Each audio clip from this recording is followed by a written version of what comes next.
two of our brand new school board members who have recently been appointed to fill the roles of two trustees who have resigned. And so tonight we welcome our new trustees, Mr. Ryan McCullough and Mr. James Turnwald.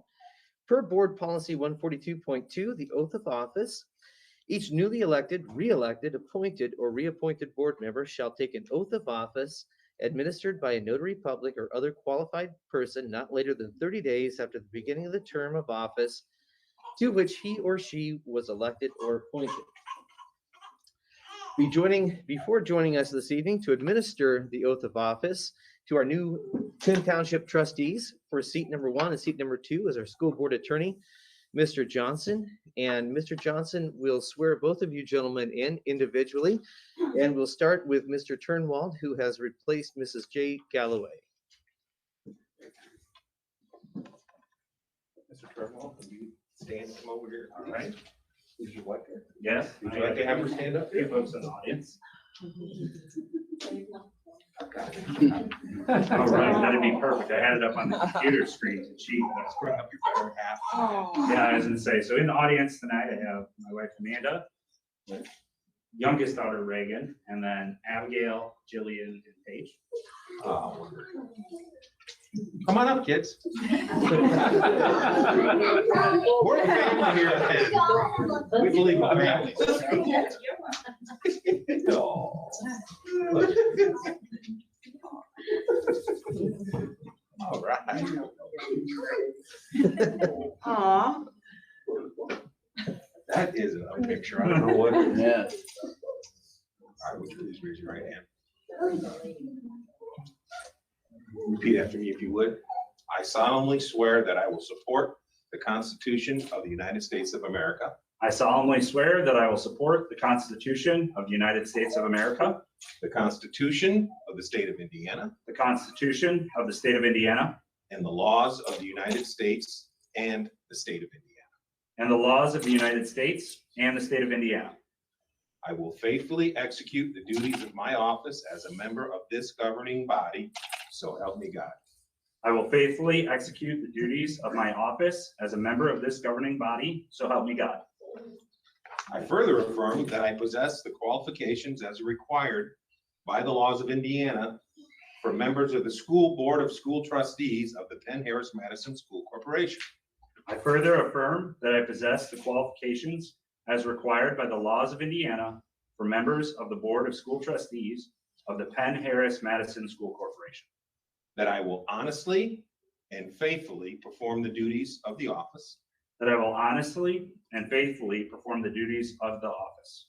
That while serving as a member of such Board of School Trustees, I will not become interested directly or indirectly in any contract with or claim against said corporation.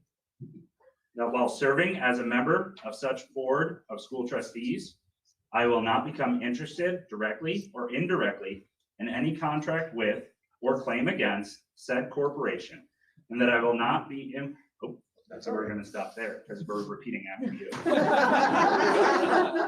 You are going to be an energetic board member. You're good. I'm ready.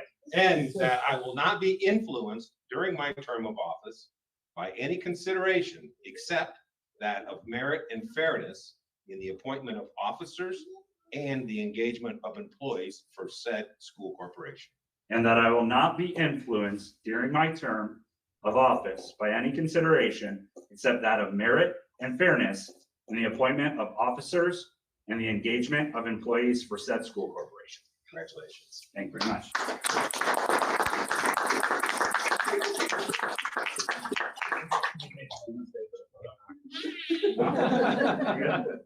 You already done?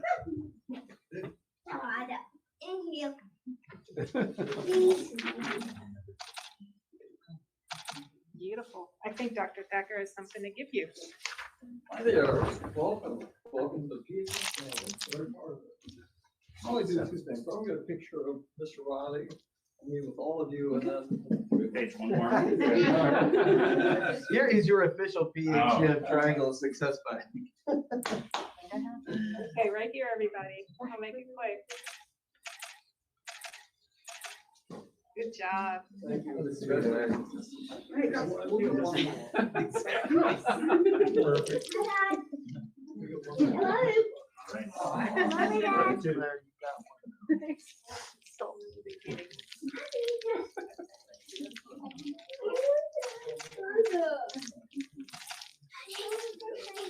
Thank you.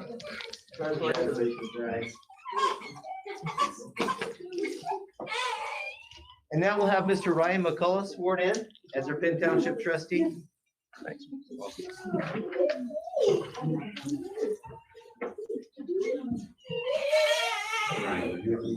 I do. I do. Family. My wife Nicole, daughter Anna, son Nolan. Parents are also intense. My great godmother. Aw.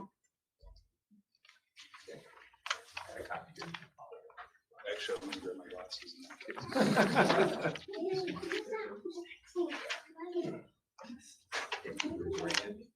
Repeat after me if you would, please. Yep.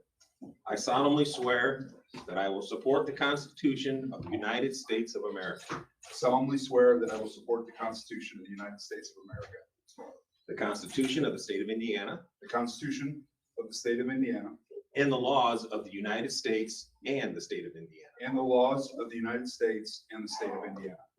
I will faithfully execute the duties of my office as a member of this governing body, so help me God. I will faithfully execute the duties of my office as a member of this governing body, so help me God. I further affirm that I possess the qualifications as required by the laws of Indiana for members of Board of School Trustees of the Penn-Harris-Madison School Corporation. I further affirm that I possess the qualifications as required by the laws of Indiana, members of the Board of School Trustees of the Penn-Harris-Madison School Corporation.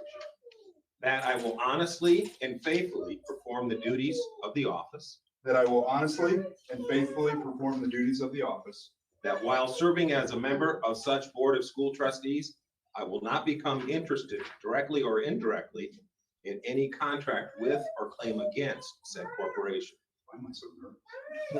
Exciting. Sorry. That while serving as a member of the, geez, I'm getting the shake. It's those peanut butter balls. That serving as a member of such Board of School Trustees, I will not become interested directly or indirectly in any contract with or claim against said corporation. And that I will not be influenced during my term of office by any consideration except that of merit and fairness in the appointment of officers and the engagement of employees for said school corporation. And that I will not be influenced during my term of office by any consideration except that of merit and fairness in the appointment of officers and the engagement of employees for said school corporation. Congratulations. Thank you.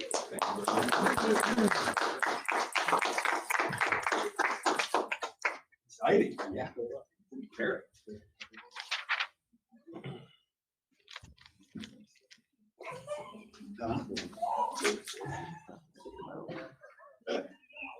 Here's your official United States version.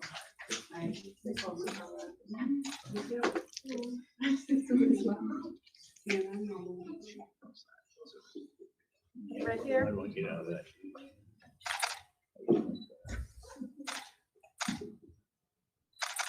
Okay. Do you want to do one with the three of you?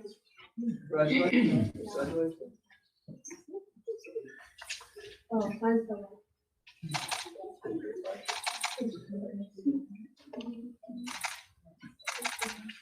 Thank you.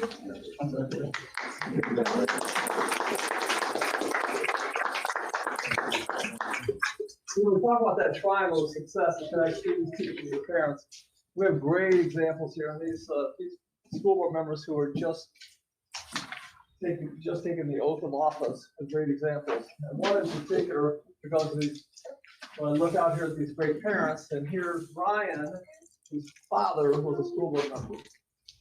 So parent influencing his own child, and of course, we think of the great teachers that he had. So that triangle of success, great example. Thank you guys for all being triangles.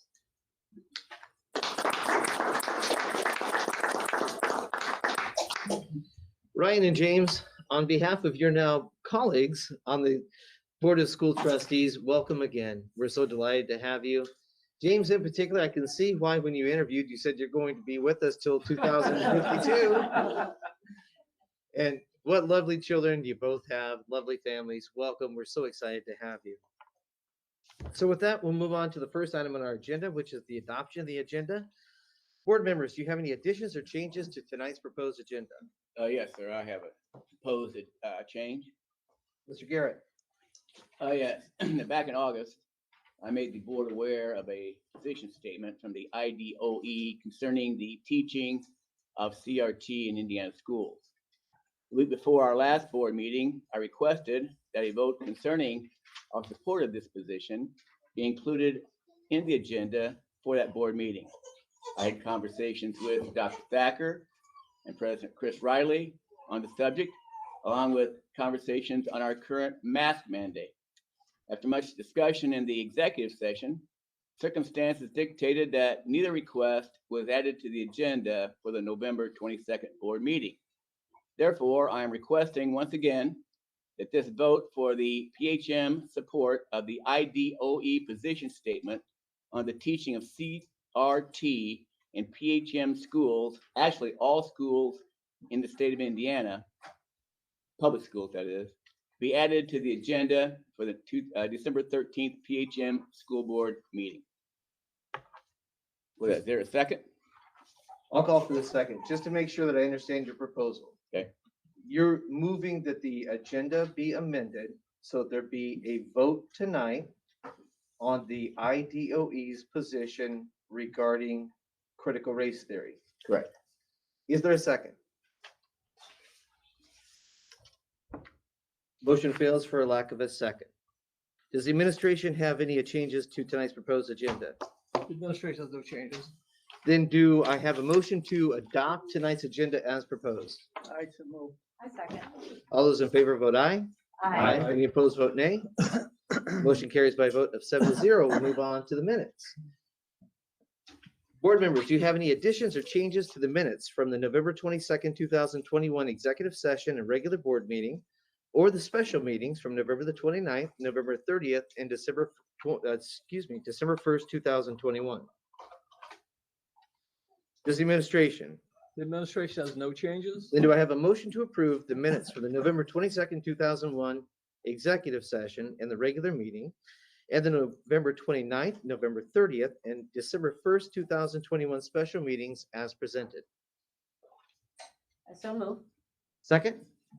Second. All those in favor vote aye. Aye. Any opposed vote nay.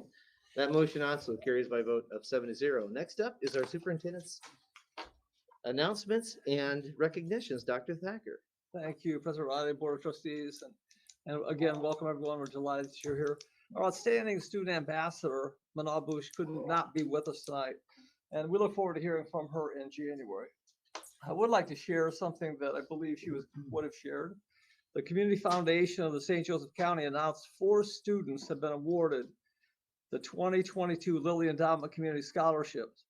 These scholars are known for their community involvement, academic achievement, and leadership. But the 4 individuals who have been offered the award for 2022 are all students at Penn High School. Ela Ansari, Manal Bush, so congratulations, Manal, if you're looking. Congratulations, Salem Fitwi and Luca Najim. Outstanding students, so we're really proud of them. Each Lilly Endowment Community Scholarship provides for full tuition, required fees, and a special allocation of up to $900 per year for required books and equipment for 4 years of undergraduate study on a full-time basis, leading to a baccalaureate degree at any eligible Indiana public or private nonprofit college or university. Awards in St. Joseph County are based on academic excellence, leadership, community service, written essays, personal recommendations, underrepresentation, and whether the student is the first generation of his or her family to attend college. The Community Foundation received 109 applications from 14 schools and submitted final nominees to the statewide administrator of the Lilly Endowment Community Scholarship Program, ICI, for the selection of scholarship recipients. We're so proud of the achievement of these 4 students from Penn High School, who are clearly a result of our vision of excellence and connected, that's Triangle of Success, connecting these amazing students, or great teachers, and fantastic parents. Thank you, Dr. Thacker. And Manal, it's not if you're watching, but from wherever you're watching, because we know you are. Congratulations to you, Manal. Thank you so much for everything that you've done for the school board. And congratulations to all of our Lilly Endowment winners. We're so proud of all of our students and the achievements that they keep making. Despite all of the circumstances that our schools have gone through, we're just so proud of you. So please accept our warmest felt congratulations. And Dr. Thacker, I think at this point in time, as we recognize our students who have achieved exceptional status, that it's a moment that behooves us to recognize the people who got them there. Especially at this time of year when we all start to focus on the blessings of our lives and the gratitude that we have for the things that bless us. On behalf of the board, I want to take a moment and I want to express our gratitude for the biggest blessing that we have at PHM. And that is our teachers who just every day do the best they can despite the circumstances that encounter them. It's amazing. We are approaching the 21-month mark of dealing with COVID. And the board members and I recognize that we need to take a moment to promote the heroes and the heroines of PHM who have risen to the challenge. They have taken on Herculean obstacles and they have shown amazing resolve to maintain consistent academic and emotional support for our students. So teachers, of course, we're talking about you. And on behalf of our board, as we recognize the outstanding academic performance of our students, we recognize that we couldn't get them there without you. Everything that we are achieving as a community, as an educational community, is because of you. So teachers, please, on behalf of the board, accept our deepest appreciation for everything that you're doing, that you've done, and that you continue to do. Dr. Thacker. Thank you, President Riley, for those very kind words. I know whether here in person tonight or watching at home, that our teachers are very appreciative of the board's acknowledgement. It is very fitting that tonight's Superintendent Spotlight gives the opportunity to PHM students, parents, and administrators to express their gratitude to our teachers. Take a look.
you enjoyed that. Without teachers, excellence in education would not be possible. Our teachers both educate and inspire all children every day to be the best persons they can be. During this holiday season, we want all teachers to know how very grateful we are to each of you every single day. We wish you a very happy and well-deserved relaxing holiday during the upcoming winter break. Thank you, teachers. Thank you, Dr. Thacker. And on behalf of the board to our teachers, a very Merry Christmas, a very happy holiday season. And we hope you all get some very well-deserved rest and relaxation and a wonderful winter break. We'll move on to our consent agenda. Dr. Thacker. Thank you, President Riley and Board of Trustees. The administration recommends approval of the 10 items appearing on the consent agenda as presented. Appearing on the personnel report on the classified staff are 2 retirements. Linda Vey, math aide at Penn High School, who will retire effective December 17th, 2021, after 20 years of service. And John Vey, assistant theater manager at Penn High School, who will retire effective December 17th, 2021, after 15 years of service. On behalf of the Board of Administration, we wish Linda and John the very best in their upcoming retirements. Board members, any questions for the administration? Hearing none, do I hear a motion to approve the consent agenda as presented by Dr. Thacker? I should move. Second. All those in favor vote aye. Aye. Any opposed vote nay. Motion carries by a vote of 7-0. We'll move on to our instruction report for this evening. Dr. Thacker. Thank you, President Riley and Board of Trustees. Our Assistant Superintendent of Instruction, Dr. Heather Short, is going to introduce this next item, which is a presentation on programs that are being used to supplement math interventions. Dr. Short? Thank you, Dr. Thacker, President Riley, members of the board. It's my pleasure tonight to welcome Dr. Lisa Soto-Kyle, our Director of Professional Development and Student Learning, and Mr. Mike Manis, our lead psychologist, to speak with you tonight about math interventions. As you probably recall, the past several meetings, we've been talking about literacy interventions. And this evening, we're going to go ahead and shift and talk specifically about 2 programs that have been implemented this year to focus specifically on math content. Welcome. Dr. Thacker, President Riley, and members of the board, I'm very pleased to be with you this evening as we continue our instructional reports. Tonight's theme, talking about math. I can't talk to you about math without thinking about a former student named Jacob. Jacob came to me after a lesson on angles. We were teaching about angles, and he said, "Thank you so much for this life-saving piece of information." Jacob, I'm glad you got a lot out of the lesson on right angles today, but what was life or death about the angles? He said, at any moment, we could lose electricity. Hypothermia could set in. We could become very cold. But what you taught me today, I retreat to the corner. We all retreat to the corner, and there, 90 degrees. We will be safe and warm. So with that, Jacob gave me a math joke to use for the end of time. As you've heard in recent months, we have talked about our instructional supports that we provide to students in the classroom. You've heard under the leadership of Dr. Short, the literacy summit that we've had, the instructional supports that we provided, whether they're electronic supports and interventionist training. You've heard about the GEODS program, Haggerty. You've heard a lot about corrective reading. Tonight, we are able to talk further about math. Why math? We've had a lot of support in the area of language arts through the strong work and hard work of our classroom teachers and our reading coaches. And with the addition of interventionists and with reviewing our data, we knew we could move students further along in the area of math. You've learned about RTI in the past, and this graphic may look familiar to you. In our Tier 1 programs, we provide support for all students. We call it the core curriculum. At the elementary level, that's our everyday math program. And in our middle school, Carnegie math program. The teachers work hard to provide scaffolding and needed differentiation in the classroom. We call that Tier 2, or targeted small group instruction.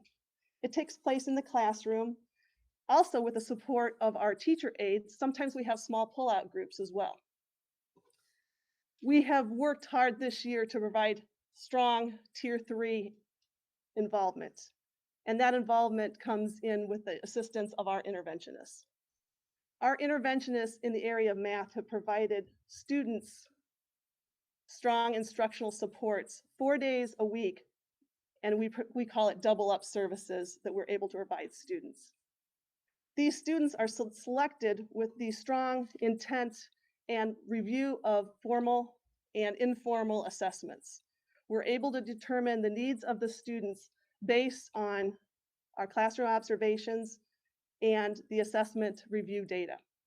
When we look back at that RTI graphic, we take a look at the fact that, again, the Tier 1 form of instruction takes place with all of our students. Tier 2, we've noticed that a good 15% of students receive that small group instruction in the classroom. And that Tier 3 instruction, generally we're talking about 5%. So when we're talking about the double up services for that Tier 3, we're talking about a small group of students that receives that intensive small group instruction that takes place outside of the classroom with the interventionist. The vehicle that we use to provide that Tier 3 service is called Focus Math. Focus Math was used in 2 of our elementary classrooms, or I should say 2 of our elementary buildings last school year. And with great success, we were able to increase that to include all 14 elementary and middle schools.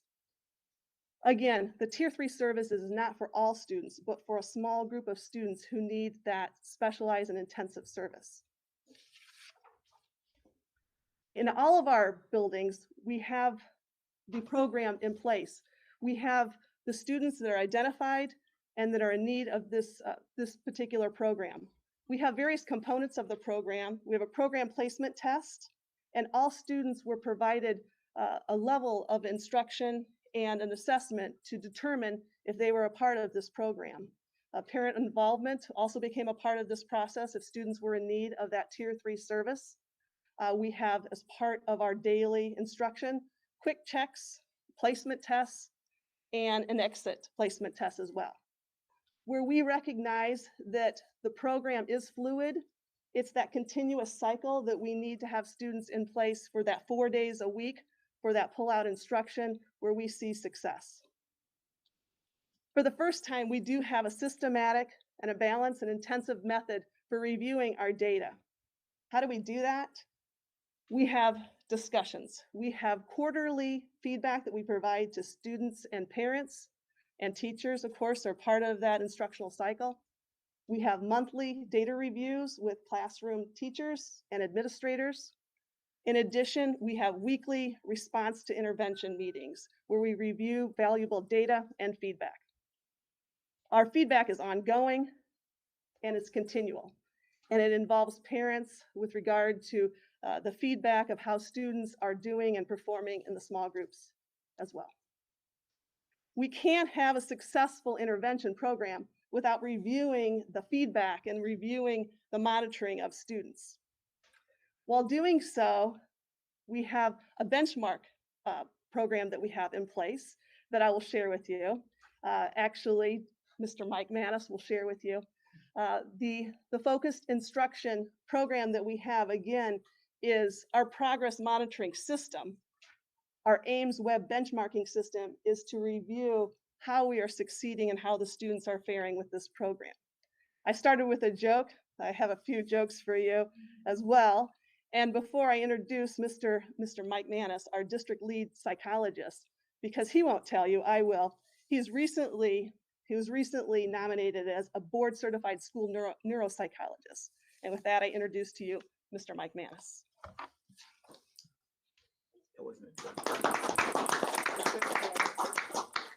Thank you, Dr. Soto-Kyle.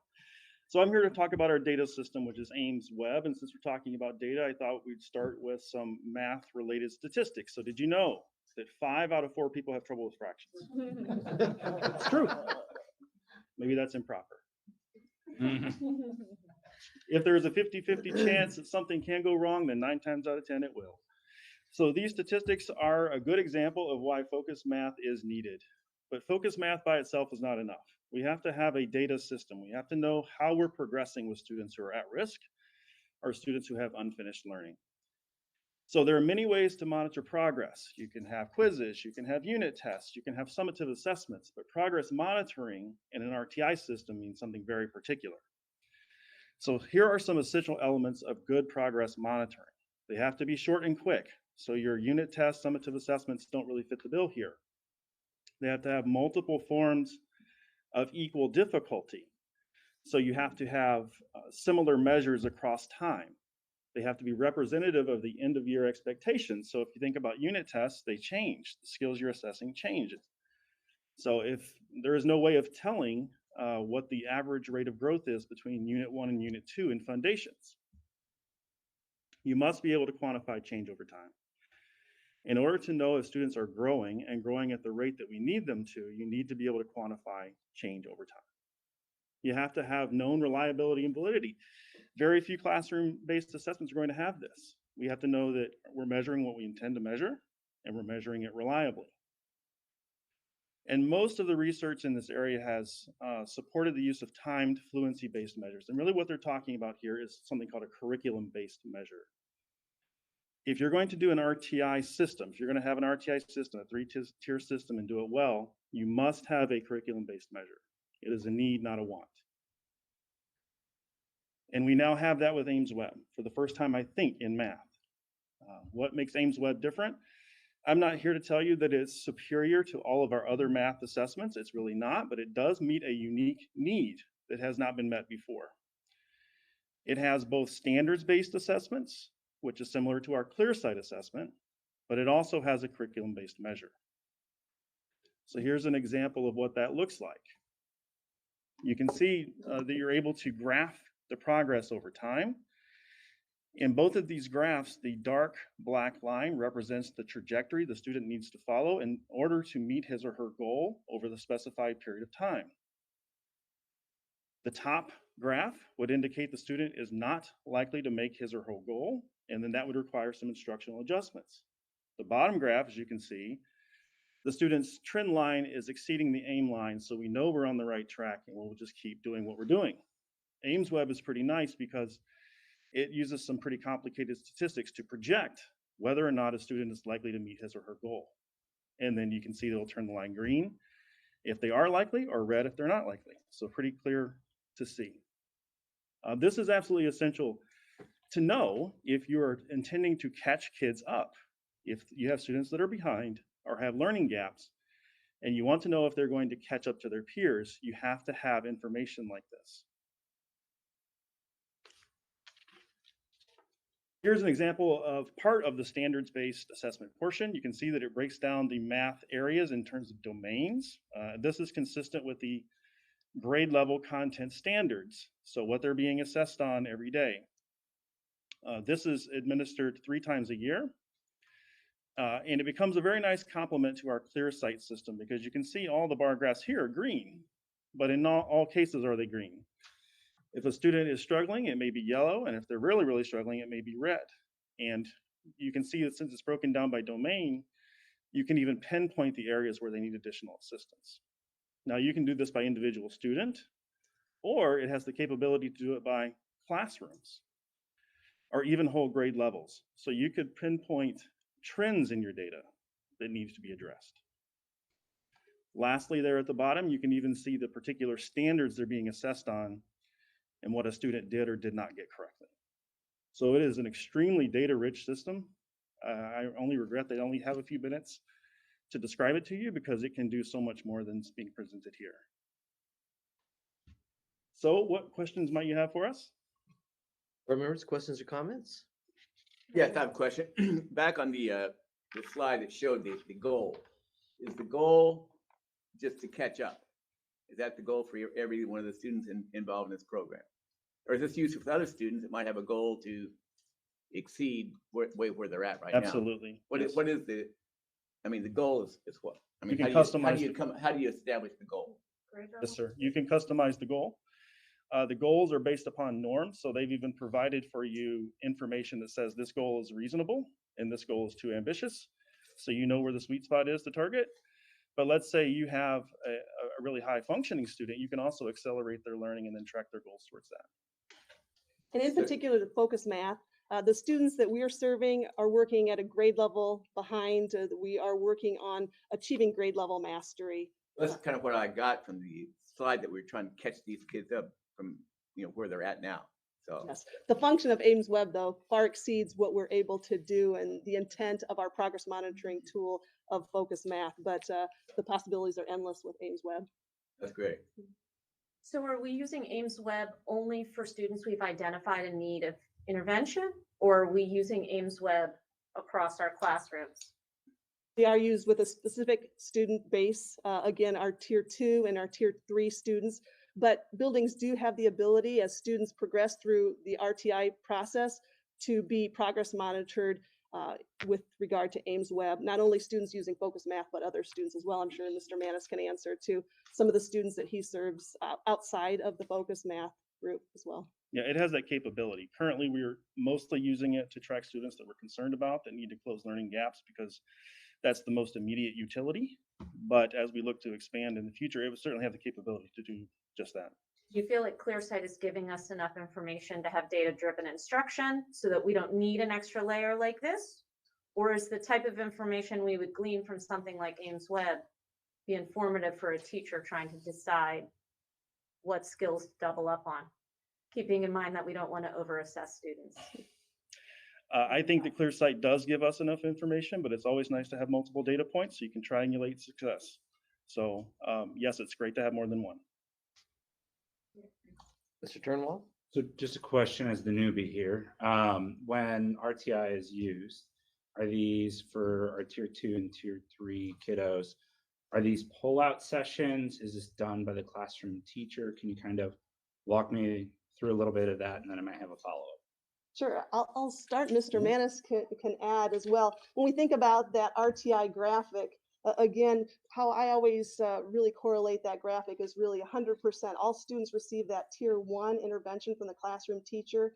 The classroom teacher supports student learning by having small groups for those students that need additional instruction. Our tier 2 sometimes pull out for teacher aid, and that 5% tier 3 often becomes that pull out with the interventionists that we're providing that double up instruction as well. And we really work with the classroom teacher to schedule that accordingly. We want double up service, not take away, in addition to, not in lieu of. Sure. And just as a follow-up to that, and I don't have good stats in front of me, but say, you know, in a typical classroom in Mary Frank, maybe there's only 4 kids that are red or tier 3. But in a classroom like in Meadows Edge, there might be, I don't know, 18 students that are in tier 3 that are red. How does the school respond to that? And how does the classroom teacher handle that, of the kind of diverging extra needs that are there? Sure, wonderful question. And through our Title I programming, we do have the luxury, and we are afforded additional support staff that we are able to accommodate with additional pull-out groups that accommodate those numbers in the various groups. Again, tier 2 is a charge by the classroom teacher, but that tier 3, we all have the luxury of having interventionists, as well as some of the reading coaches and support staff in addition with our Title I programming. I might just add that it's a layered intervention system. So if you're a tier 3 student, you're supposed to be receiving all 3 layers. So tier 2 as well as tier 3. And we have some students that are receiving tier 2, but not tier 3. So it is a flexible system. Board members, other questions or comments? Well, again, another wonderful presentation. Dr. Soto-Kyle, thank you so much for coming before the board. Mr. Manis, it's been a minute since we've seen you last. I'm glad to be back. Always good to see you. Come back when you can stay longer. Thank you both so much for the presentation tonight. It's extremely informative. We'll see you soon, I hope. Thank you. Thank you. And we'll move on to our business and operational services action item, Dr. Thacker. Thank you, President Riley and Board of Trustees. Our Chief Operating Officer, Mr. Arlenski, will share a request for approval to award bids for several capital improvement projects. Mr. Arlenski? Thank you, Dr. Thacker. Good evening, President Riley, members of the board. As Dr. Thacker indicated, the administration is going to recommend approval for 7 capital improvement for this evening. The first is for restroom remodeling, and that will take place at our Student Services Building, our SSC, where our facilities, maintenance, and custodial offices and warehouses are located. This remodel will help make our restrooms handicap accessible. The administration and Schmidt Associates received 4 bids, and we recommend awarding to the lowest, most responsive bid, Gibson Lewis LLC, for $58,205. The second improvement is for snow removal equipment, even though we have been very blessed this year to have very little snow. This is for Elm Road Elementary. The administration received a quote for $20,522 from Riggs Outdoor Power in Mishawaka. This is the same tractor that we recently purchased for Walt Disney Elementary. The third item is for the replacement of district-wide elementary student chairs. This follows the recent purchase of our individual student desk last spring that we completed installation this fall. The total price is $490,440 to Smith System Manufacturing, care of Pulver Cove Associates. This is the same chair that we currently have in all of our middle schools. These chairs are being purchased utilizing the 2022 National Cooperative Purchasing Agreement. The fourth item is for school roof replacement for summer 2022 in collaboration with architect Jackie Hildebrandt. Bids were solicited by the administration and we received 5. After reviewing the bids, the administration's recommendation is to award to the lowest, most responsive and responsible bidder. For Horizon and Madison Elementary projects, the administration recommends Slate Tile Roofing and Sheet Metal Company for $877,367. And for Meadows Edge Elementary School, we recommend Wolf Commercial Roofing for $539,725. Mr. Linsky, I apologize so deeply for interrupting you. I'm getting a message saying that our server connection's been lost. Before we go on, so that we can preserve the public nature of the live feed, can we confirm that the live feed is still up?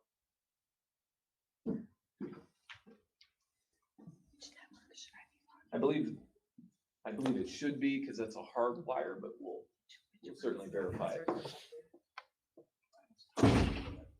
And that you will reconnect. Mine did disconnect a little bit. So it automatically reconnected. We were able to reconnect over here. The live stream is still up.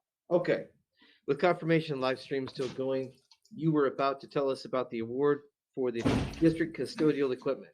Absolutely. The fifth improvements for the custodial equipment. We work with Sodexo and our general manager, Mr. Jim Dayhuff, and we're recommending the purchase of a combination of items that are designed to replace and update our current equipment that's at or near end of cycle. And again, we go back to, we have over 2 million square foot of interior space, so we certainly use a lot of equipment to clean and keep those spaces to create a health and safe environment. This recommendation is also recommending the purchase of our first autonomous floor scrubbing machine. And if you've been into any of the big box stores lately, you see these things operating while you walk around. We're not going to be operating while our students are in the building, but it's something we can do at night, and it just makes us more efficient. So we're excited to try that out.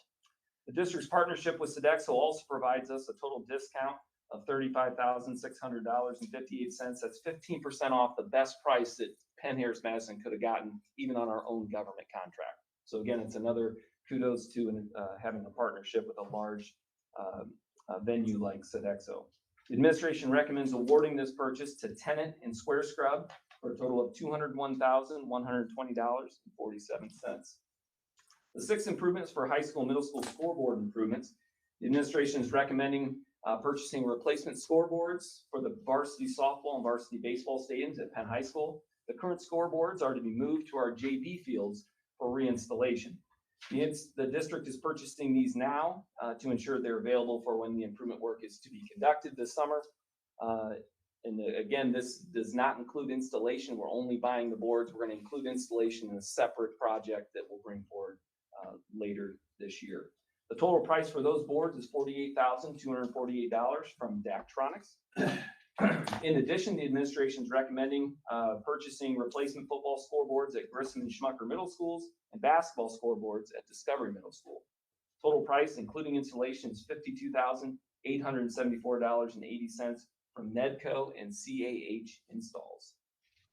The 7th and final improvement is replacement of wrestling mats for Grissom and Schmucker Middle Schools. The administration recommends approval to Dahlimer for a total of purchase price of $21,450. I'd be happy to answer any questions you may have. Board members, questions or comments? Hearing none, the administration has presented 7 motions that I in turn will present to the board related to the capital building improvement projects bid quotation awards. I will call for one vote on all 7 motions. Do I have a motion to award the SSC restroom remodel project to Gibson Lewis in the amount of $58,205? Award the snow removal equipment purchase to Riggs Outdoor Power in the amount of $20,522. Award the district-wide furniture purchase to Smith System Manufacturing through Pulver Cove Associates in the amount of $490,440. Award the 2022 summer roof projects for Madison and Horizon Elementary to Slate Tile Roofing and Sheet Metal Company in the amount of $877,367, and for Meadows Edge Elementary to Wolf Commercial Roofing in the amount of $539,725. Award the district custodial equipment purchase to Tenant in the amount of $178,442.61, and Square Scrub in the amount of $22,677.86. Award the high school scoreboards purchase to Chronics in the amount of $48,248, and the middle school scoreboards purchase to Nevco and CAH Custom Installs in the amount of $52,874.80. And award the wrestling mat purchases for Grissom and Schmucker Middle Schools to Dollarmer Sports Services in the amount of $21,450.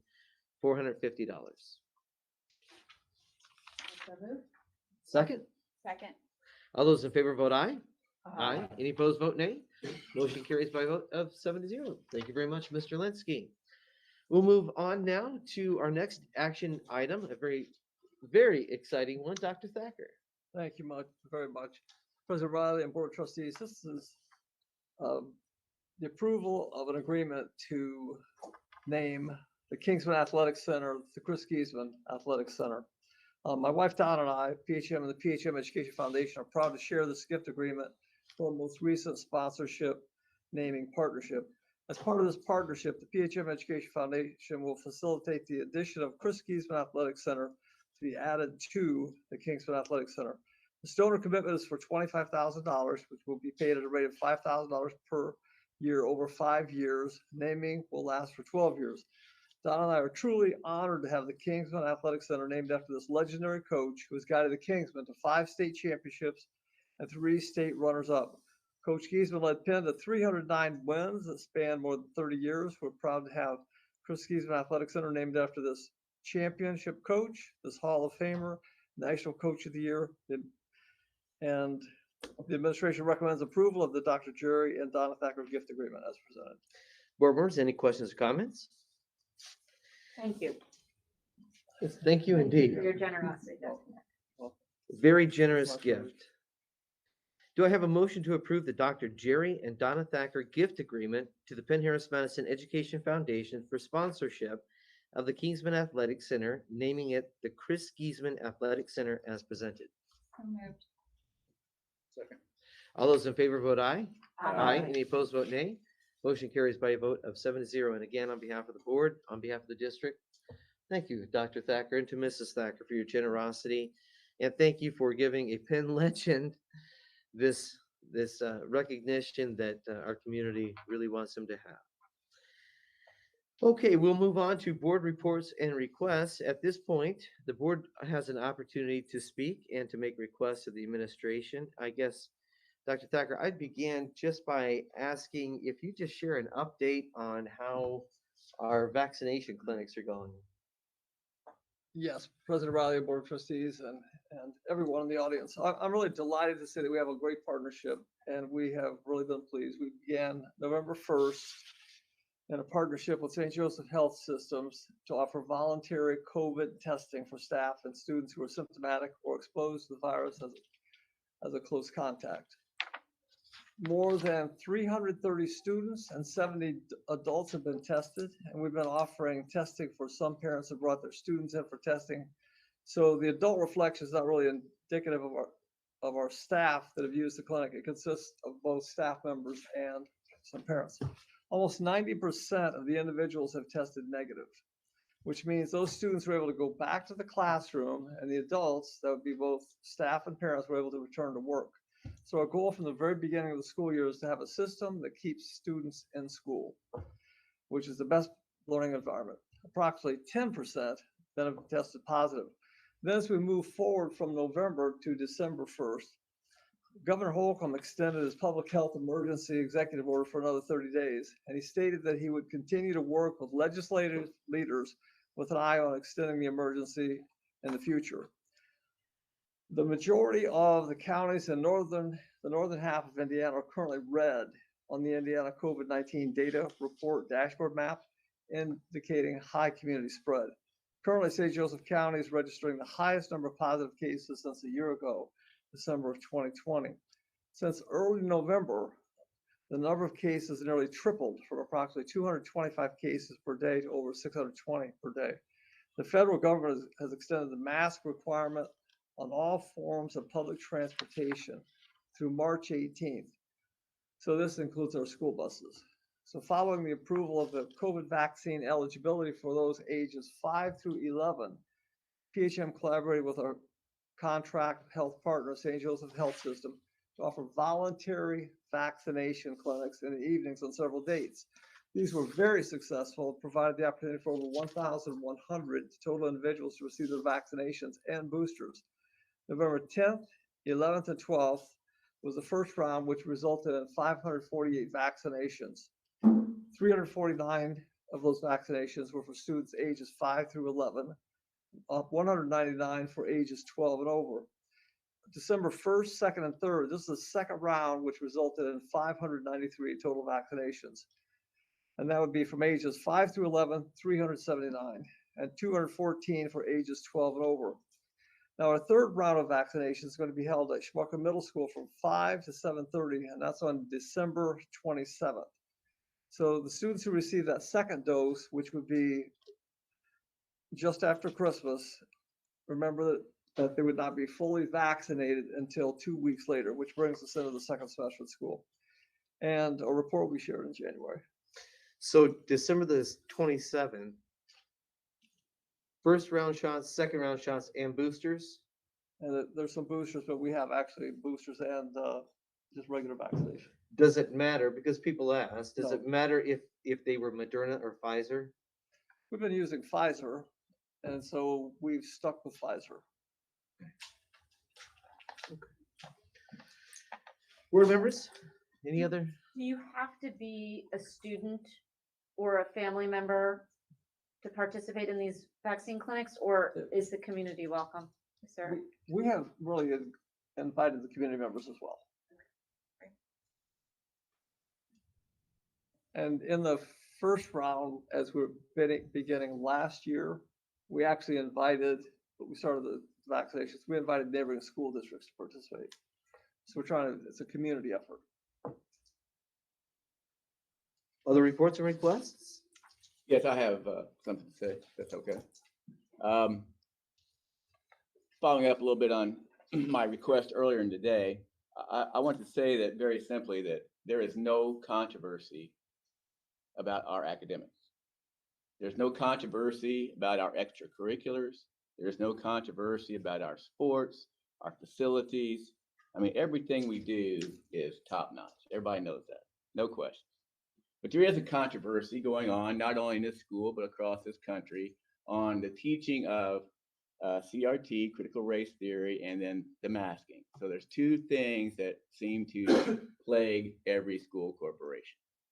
Now, as a teacher and educator, I would think that we are all familiar with best practices. And I'm sure you are, Dr. Thacker. I know I am. Every teacher out here is. And when an administrator walks into a teacher's classroom, the first thing they look up on the wall, classroom rules, expectations. Okay.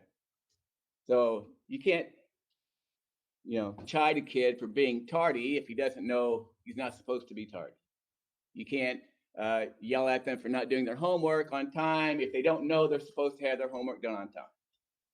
So for me, establishing a criteria and a standard for teaching of the critical race theory would be similar to having best practices for the school corporation, because it would say what the State Department of Education says: there will be no critical race theory taught at PHM or any other school in the state of Indiana. And I don't understand what the big deal is about getting that commitment. I mean, it's very simple. And if I might take a moment here, I don't know if I'm on a time limit or what, but I want to read this word for word what it says and see if anybody can disagree with it. Because I think every school person here, every parent, every teacher, every student Everybody in this corporation should have a copy of this so you can see what I'm talking about. It's something that puts us on a level that says this is the way it's going to be done.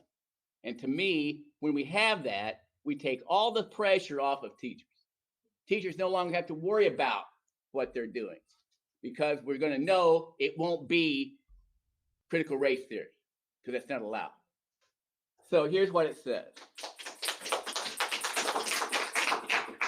And this another thing is kind of mind-boggling. This was sent out, and to superintendents and principals before school started.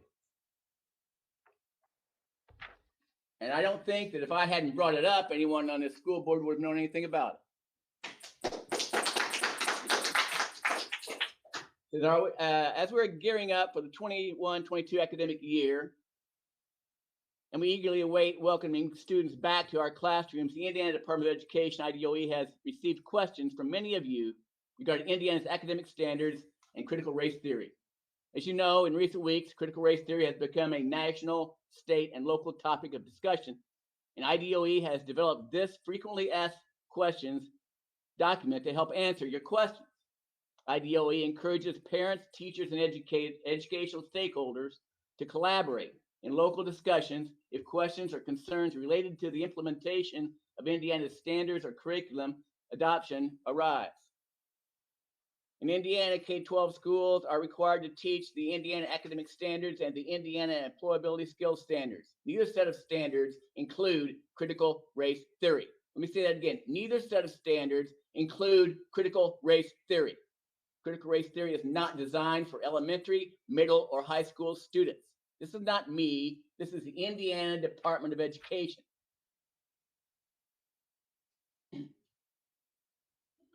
Additionally, the state of Indiana will not support, condone, or fund anything that alienates, discriminates, or negatively divides students based on race or background. However, we fully support Indiana's racially and ethnically diverse communities and believe all Hoosier students benefit from learning a full and factual account of our country's historical events, shortcomings, and progress.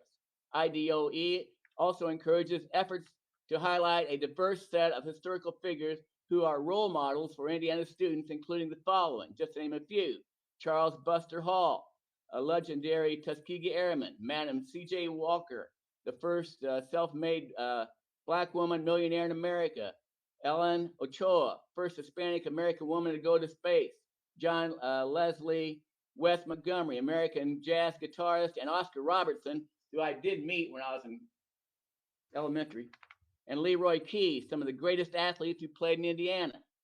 As Indiana's educators work to help our students recover from the impact of COVID-19, we are intensely focused on Indiana academic standards that lead to college and career readiness. Indiana is dedicated to closing persistent learning and educational attainment gaps for our most at-risk students, including racially and ethnically diverse students, low-income students, students with special needs, and English learners. IDOE and Hoosier educators must be laser focused on helping all students, working together, not divided, to achieve their full potential. As always, thank you for this. And this is sent by Katie Jenner, head of Indiana's education.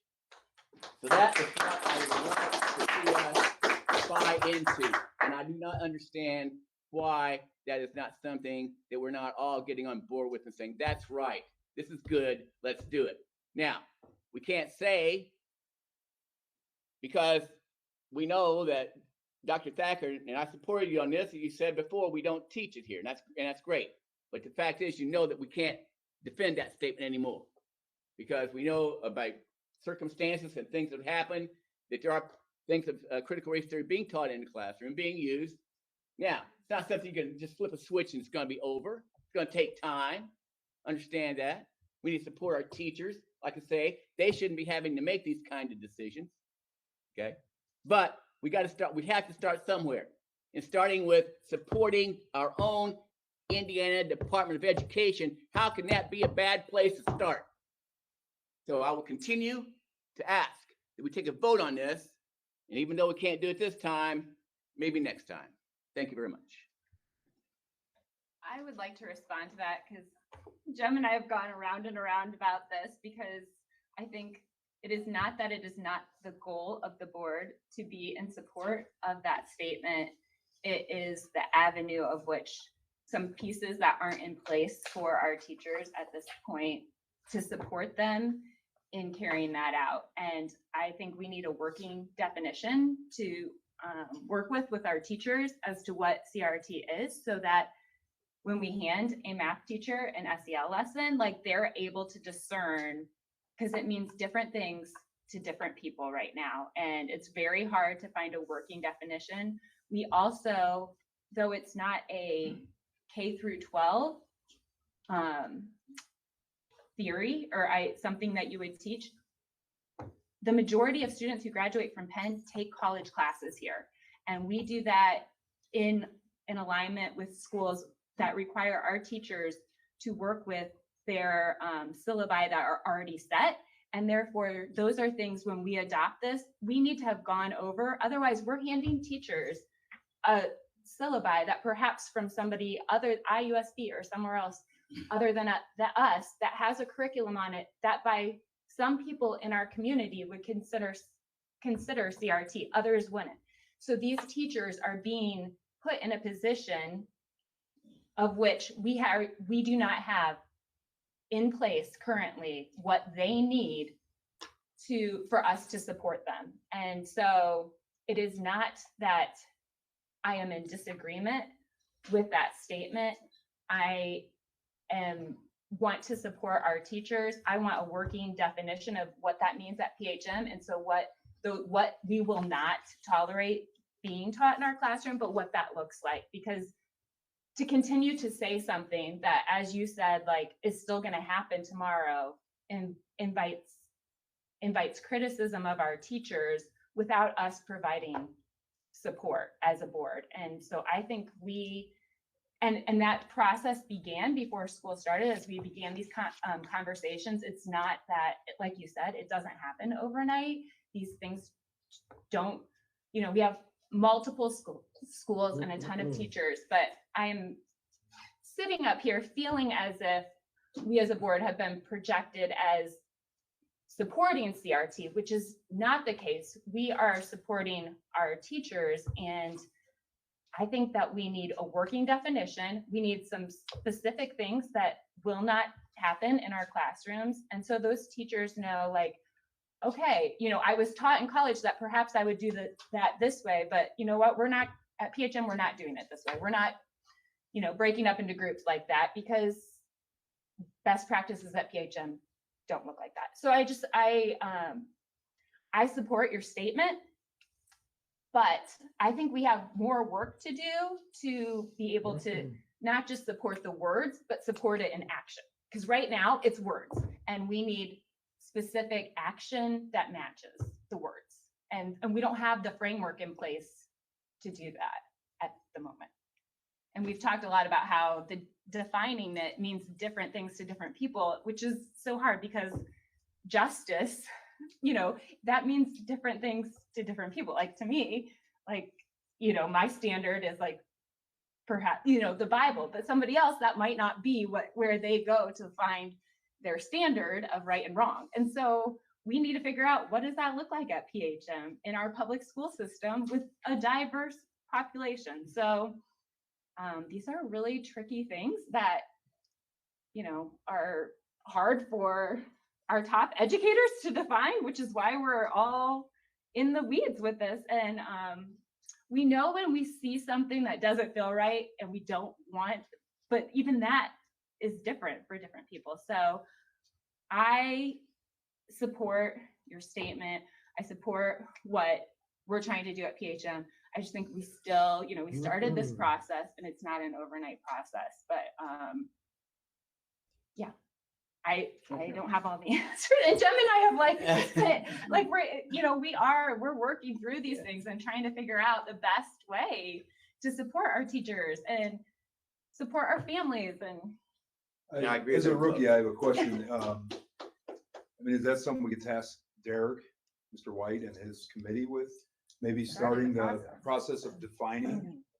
That's my next date. Okay, these are Great dialogue. You know, we can't find anybody who could provide us with an actual definition of CRT. It's our understanding it's a legal framework that's taught at a graduate level or law classes.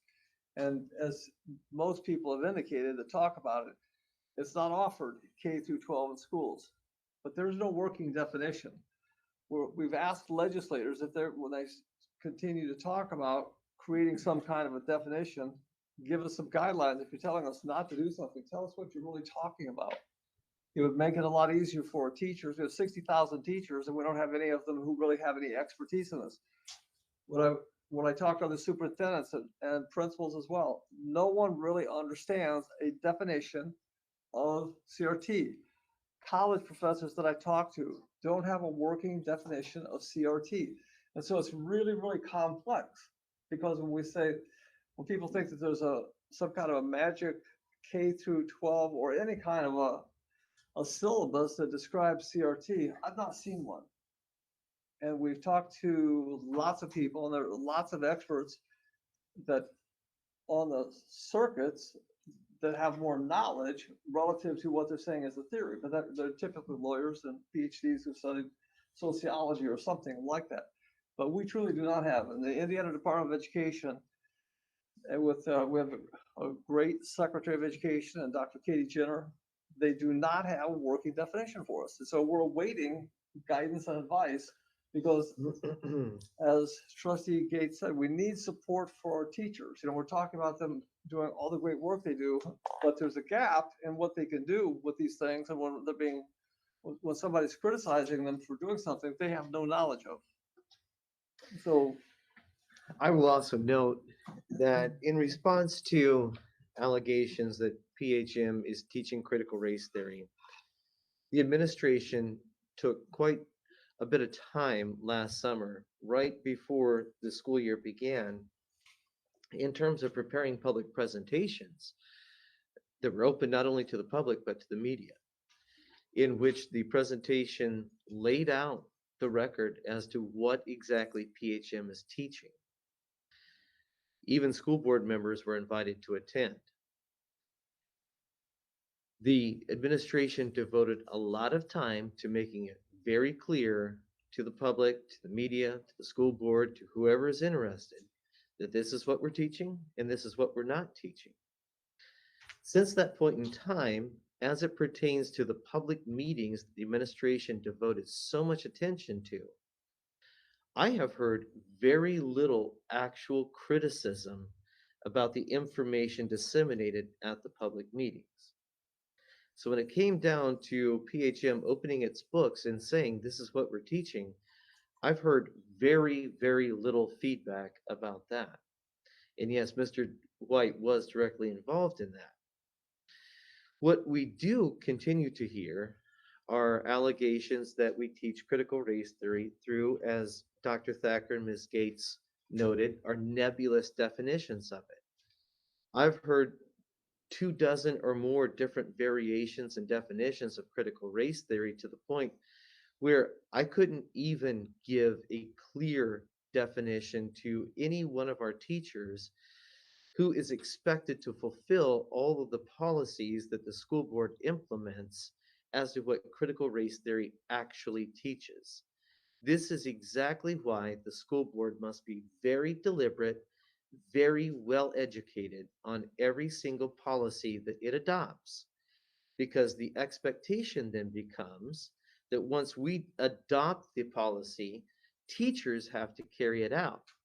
I could not, with a straight face, look at any one of our 600 or more educators who are working their heads off under the circumstances that they already have to face with COVID restrictions, et cetera, and put this on them and say, now you face potential punishment or discipline if you violate our highly ambiguous policy by teaching something that in somebody's view could constitute critical race theory.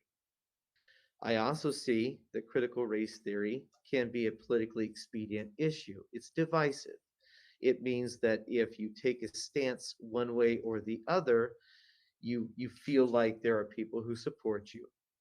However, I believe that at this point in time, with the administration having opened its books, a public meeting having been painstakingly planned and conducted, and the information being given to the public, and very, very little, remarkably little feedback about the presentation after it, I believe very strongly that this issue is weighing on our teachers' minds, because I'm starting to hear, when I look at Penn-Harris-Madison school board meetings, I hear two things.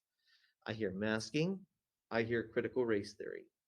I do not hear enough about the intervention resources that I need so that I can conduct my classroom. I do not hear enough about what the school board is doing to get me the resources that I need going forward so that I can be an effective teacher under the circumstances that I'm involuntarily facing with COVID restrictions. All I hear is CRT and masking. I understand there will be a proper time and place for a masking discussion.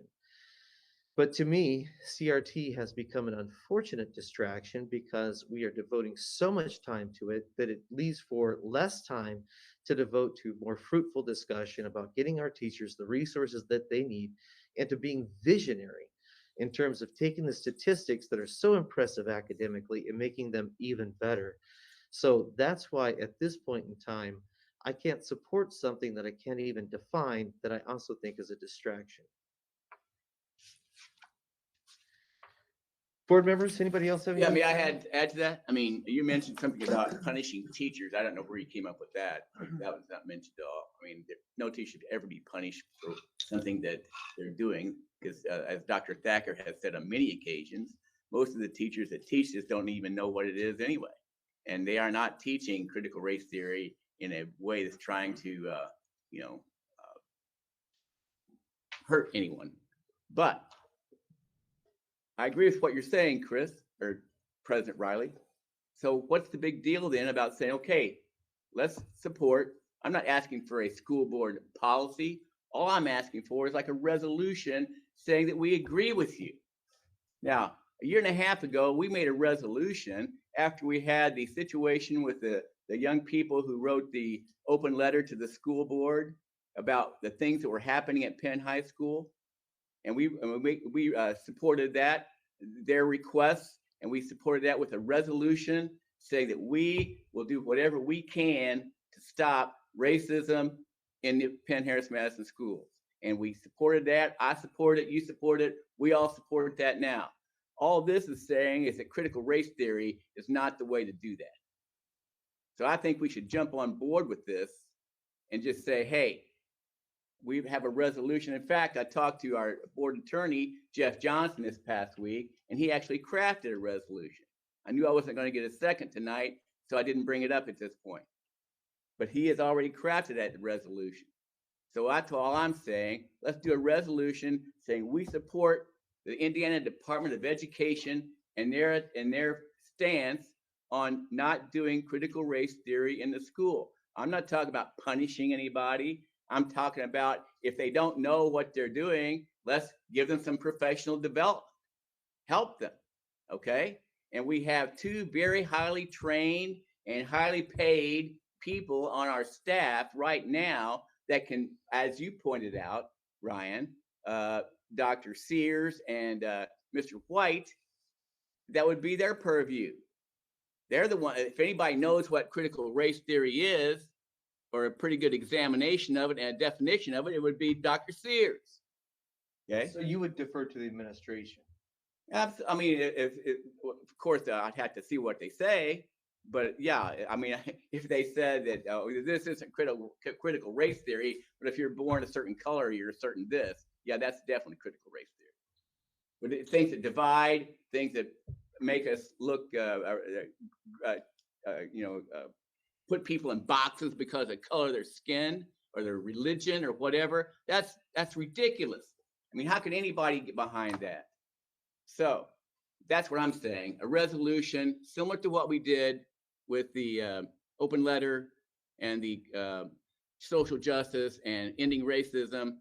All we're saying here is that critical race theory is not the way. Ms. Roach? So there is a lot that IDOE puts out. There's a lot of directives. I've watched webinars. I've looked at slideshows. But we don't necessarily have to create resolutions to confirm that we've read them. I mean, we don't need a resolution to accept the First Amendment to the Constitution, for example. So I too have a lot of concerns about ambiguity. I mean, I think that's a hallmark of flawed policy is when we say we reject CRT, what exactly is CRT? I can say with complete earnestness, I am not sure.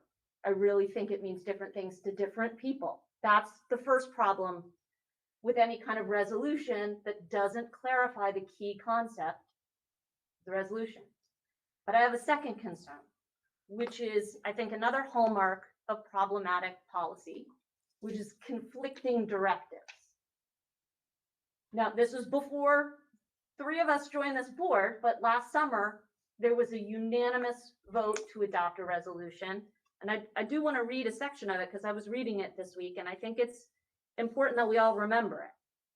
We shall implement all reforms necessary to eradicate racism and racial injustice within the Penn-Harris-Madison School Corporation. We recognize and will fulfill our duty to foster a safe, healthy, and inclusive learning environment to ensure that all are treated with dignity and respect, and to do our part to bring about positive change, end discrimination, and secure equality for all. I'm just still not quite clear why we need another policy statement on top of the one that we have. It seems quite extensive. We have a lot of work to do on this front. And it covers, as far as I can see, some of the concerns that we've heard from our constituents, worried about their children being shamed in our schools. And I think we are committed in this to treating everybody with dignity and with respect. So I need to understand more fully why an additional resolution would be needed. And I honestly worry that having adopted one last summer and then adopting another one might sow confusion, again, amongst our teachers. And I think my final concern is just the climate, what our teachers are having to navigate right now. We want our teachers to do their best work. The heart of their work is teaching the standards, teaching science, teaching elements of style, teaching Spanish. Nobody does their best work when their intentions are being questioned, when they feel like they have to look over their shoulder. And I worry about something like this being interpreted as an invitation by the board to scrutinize every element of our teachers' practice. And so and some of this is happening. Our teachers are facing this, and I find it very troubling. And I want to make sure that we don't add to this problem. That I think, Ms. Gates, to your point, that we're not adding to this problem, we're trying to create a more healthy environment in which all of our students can wrestle with issues that we talk about relevance at Penn that are very relevant to the lives of our students here in PHM. So, that's what I'm thinking as I consider all of this.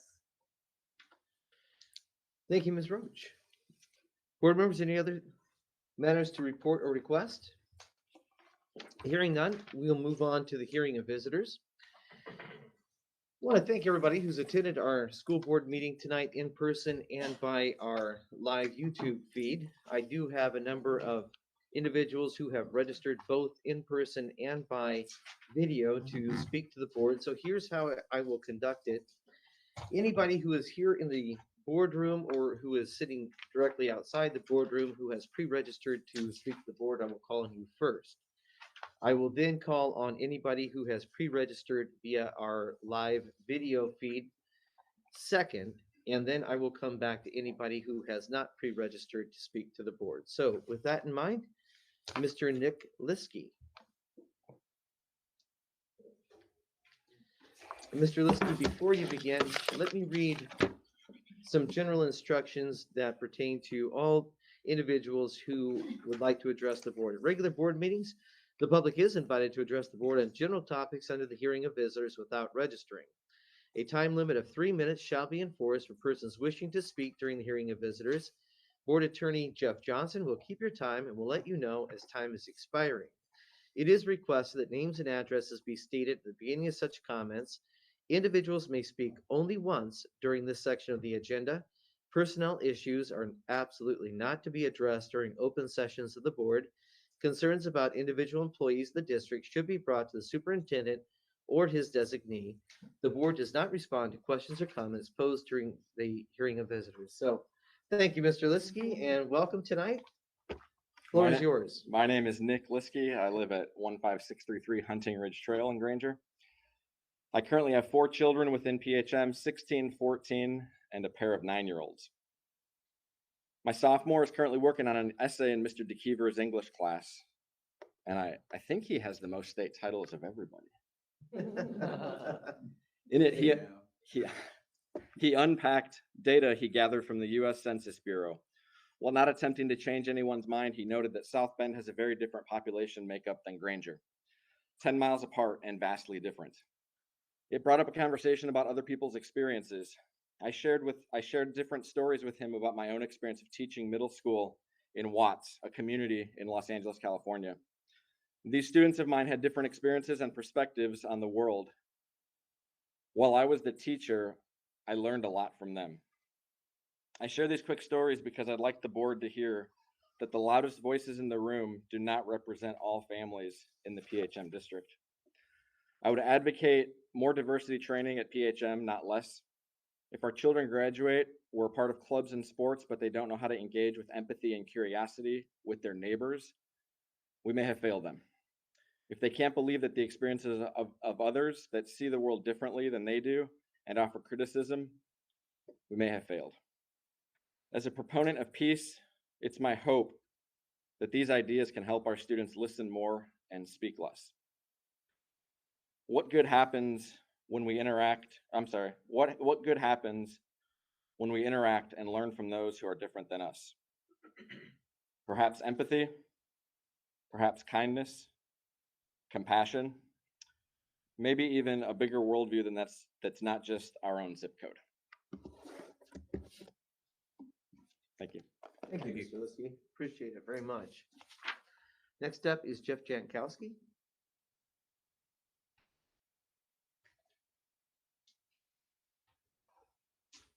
Jeff Jankowski. Benjamin Franklin said it takes many good deeds to build a good reputation and only one bad one to lose it. I don't have all the answers, and I'm not saying you should have had all the answers 2 years ago, but it seems that you've aligned yourself with the fear-mongering mainstream media and agenda-driven politicians when it comes to mask policies. If you continue down this path, I fear that you will ruin the reputation you build at PHM. Any and all mask mandates are contributing to the propagation of fear that is unnecessary and damaging to the vast majority of children. Objective people look at this COVID virus and realize it is less lethal for kids than the flu, and the new variants are less lethal across the board. We would never have dreamed to take these kinds of measures for flu season. This causes you to have a credibility issue, regardless of the fact that masks do not decrease the spread of an airborne virus like this. I equate our current situation like this: a group of people walking around telling others that 2 + 2 = 5. However, people like me know it equals 4, so what are we supposed to do? My son is 18, and I know these last 2 years have not been easy for him. I can't imagine what the younger children have gone through. Don't think that the younger kids can't see the inconsistencies. I have to be masked on my bus, but I see people cheating with it under their chin or under their nose. I have to be masked in my classroom, but when I go to the grocery store or to church, I see everyone's face like everything is normal. Huge crowds at football games with no mask, no social distancing. These poor kids are wondering why they're safe some places and not others. This weekend, I went to a basketball game. Outside the door is the typical sign, mask required. 80% of the people disregarded that sign. That should tell you all you need to know. Number one, people don't want your opinion on whether they use a mask or not. Number two, people don't want your opinion on what is safe.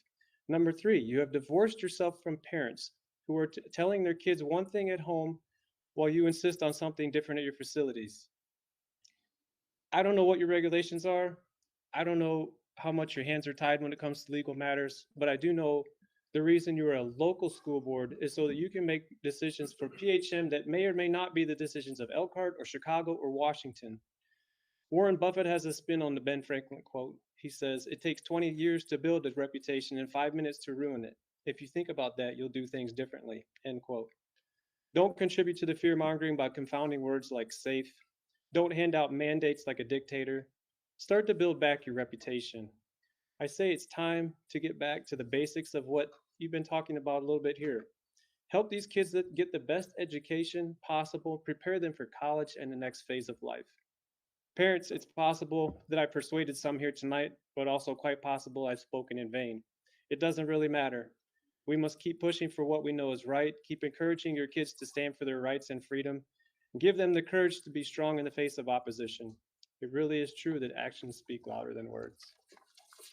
Thank you very much, Mr. Jankowski. We appreciate you being here tonight. Mr. Bashura? Can I just, we're not supposed to do this, but in your mask update, I would just like to have Dr. Thacker respond a little bit to this, because when we voted on this last time, like we as board haven't really talked about this since then. Holcomb hadn't come out with what he had. And I don't even know if everybody knows what we're watching as far as Holcomb's, his emergency executive orders and what's tied to that. But that's the thing to be watching now. Could you just fill it in on what he did to school? Like Sure, what he put in place for school guidance that's pushing this? Okay, our goal is to keep students in school. So when with the executive order, if we follow the executive order, then we can change the contact trace from 6 feet to 3 feet. And then we could also, when they're wearing the masks, they don't have, if they are in contact, if there is a close contact, they need not be in the quarantine if they're not symptomatic. So we're able to reduce the number of kids that were out of school dramatically. So one of our math teachers wrote to me and said that in her class, if a student is in the middle of her class, then and there's a 6 foot contact trace, that means 9 students would go out. If it's 3, it would be 2 students. So it's really about 4 times as many when you calculate, radius r squared, times the length or the radius r squared. So when you look at 4 times as many people going out and staying out longer, we're trying to follow the rules so that we can keep kids in school. We're able to keep more programs in place. We have music programs going on. We have the choir performing. We have students wearing masks. And we are trying to do everything we possibly can to ensure that the students are on a path for college and career readiness and success. So that's what the driving force has been. How do we keep students in school? We hear the arguments both ways. We know that we have to follow the rules that are established for contact tracing and quarantining. By wearing the mask, it gives us a lot more latitude to keep kids in school. And there's the driving force. Thank you, It's Dr. an executive Thacker. order. Mr. Bashura? Good evening, President Riley, Dr. Thacker, members of the board. Mr. Garrett, I had to throw my whole entire thing out the door based upon your comments tonight. Thank you very much. I greatly appreciate that. I first came to this board about critical race theory in the district and its undertones back in March. And it's been since that point in time that there's been a deniability about critical race theory in the PHM district. Okay? I've talked about accountability. I've talked about leadership. I've talked about transparency and communication. These are the four pillars of a board of education has to stand on. As new members of the board, you folks need to understand those things. There is public outcry for this board to respond back to these parents. People don't know who to talk to. They email, they don't get response. I'm going to say it again. This board needs to take up PHM district email addresses. There's no reason why a PHM board school member cannot return an email to a parent within this district. Time and time again, I've heard conversations. I don't get a response back from anybody in the district. Personally, I got a response back from Dr. Thacker and President Riley. Okay. When I've sent my messages out to the board, no other responses. We are the constituents that Mrs. Gates was talking about. You guys have the responsibility of teaching our students. Okay. Something's got to change. Folks need to understand the issues. Back in June, we sent a letter to Dr. Thacker and to the board about things that we need to see changed about critical race theory. And it blows my mind. 9 months later, we're having the conversation tonight that we're looking for further definition of what critical race theory is. I've put my reputation on the line and hearing back from board members saying, what's his objective? Tonight, my objective is being heard. Our objective is being heard. Finally, somebody from the board of trustees has come out and challenged, why can't we talk about this critical race theory and how we make sure that we're not teaching it? There was discussion last meeting about $150,000 for Dr. DeSaltos to come in. Whether it was $90,000 for her consulting and then $60,000 wherever else in the budget, it still adds up to $150,000. No matter how you split it, you can't change the math. Dr. DeSaltos supports critical race theory, and I expect to see some changes. Thank you. Thank you, Mr. Bashir. Can we clarify, even if it's not now, how much these two professionals were going to be? Dr. Thacker, it does It could- seem to be a repetitive issue. 150,000 was the line item in the budget over 3 years Right. for Dr. socio-emotional learning, right? Right, Dr. DeSaltos was going to be paid $9,000 for brain research, teaching brain research, which has absolutely nothing to do with the critical race theory, nothing at all.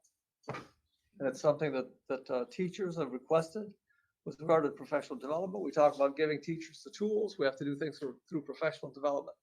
So the intent was to give them additional information so they could be more effective and effective. Thank you. Anastasia Glassburn.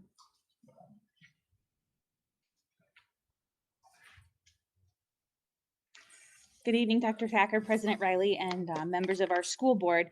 So PHM does continue to teach the tenets of critical race theory, and let me help you understand. I want to address this proof in an assignment that was given to the freshmen in the ECA, and one of them was my own daughter. I've seen the assignment. This assignment utilized the diversity wheel and asked students things like their religious or spiritual identity, their gender, socioeconomic status, physical and mental abilities, and sexual orientation. And if the student happens to be unsure or confused about some of these answers, well, rest assured, there was a link they could click that helped them assign themselves a label. Good thing their homework could clear that up for them. What a great example of excellence.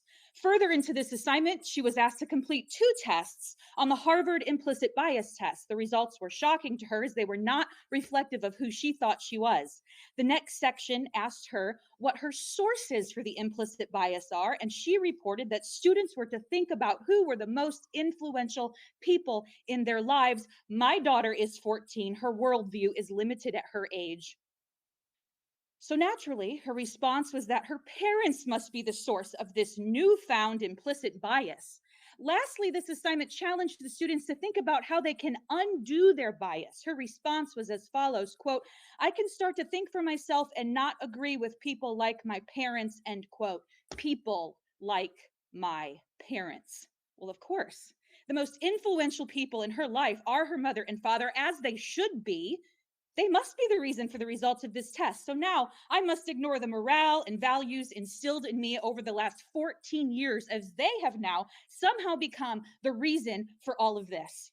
You have systematically broken the trust between students and parents, and that's the problem. That's the bigger problem, over and over again. You have potentially violated Board Policy 2416, titled Student Privacy and Parental Access to Information, which is also in potential violation of Indiana Code 20-30-5-17, as well as the federal PPRA. You've replaced the triangle of white supremacy with the identity wheel. You have replaced the implicit bias lessons in the SEL with the Harvard implicit bias survey as part of a student assignment without parental consent. Lastly, you have replaced the role of parents in their student lives with an institution. So now, what are parents supposed to do with this? When I talk to my children about things like the dangers of vaping, are they going to listen? When I try to guide my children through their education or on their way to successful career paths, are they now going to trust me? You want parents to play a part in the triangle, but you continue to dismantle our trust and our role in our children's education and lives, and we do not consent. Thank you. Have a Merry Christmas. Thank you, Mrs. Glassford. Merry Christmas to you too. We'll go to Christy Witt. Hi, my name is Christy Witt. I live in Granger. Board, thank you for letting me speak. I'd like to touch upon a few things that have left me wanting more answers. You seem to be fully occupied by our kids' safety by masking them up for a virus. Once again, 99.9% chance of recovering. Never mind the emotional toll it's taking on them. But what about safety from violence? On 9/16 at Penn High School, there was a threat written on the bathroom wall. On 9/17, there was a picture floating around of a kid holding an air rifle on social media. I think he was escorted out that morning, but parents were not notified until 3 p.m. that day. 10/28, another threat on the bathroom wall. I've seen emails blaming TikTok challenges for vandalism and other safety issues. Emails are very thorough. I thank you for that. But we all know about the shooting at Oxford High School. Some have blamed restorative justice practices on why that kid was allowed back in class.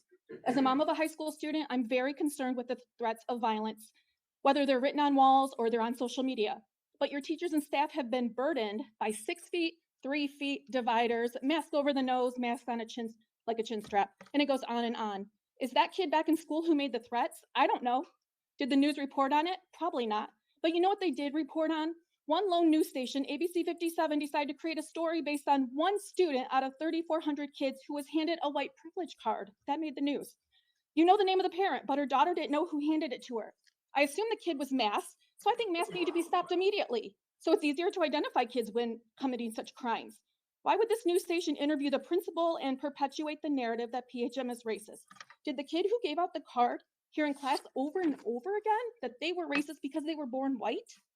This news station couldn't resist jumping on this one random act. Our media wants to create division among us, but what I see is not just a color issue, but a socioeconomic and ability issue as well. Parents hoping their kids go on a class spring trip to China, but how is it fair if kids who want to go can't afford it? Do we now send everyone on that trip and pay for it? You specifically hired a DEI officer to promote equity and to shine a light on PHM's white privilege. Why don't we have 20 quarterbacks and whoever wants to be a cheerleader should be able to be a cheerleader? That's equity. 2 days later, another hard-hitting news piece came out. Madison Elementary child brought a Nerf gun to school. That was on the news. Leadership. These topics are allowed to happen and make our news because you've condoned them in the classroom. When does it stop? How does it end? Not all kids get to drive a Lexus and go to Yale. 2 hit pieces in 1 week. Why does ABC 57 have it out for PHM or their parents more specifically? Maybe in your forward-thinking ways, you could assign a family an SEL lesson on white privilege and playing with guns.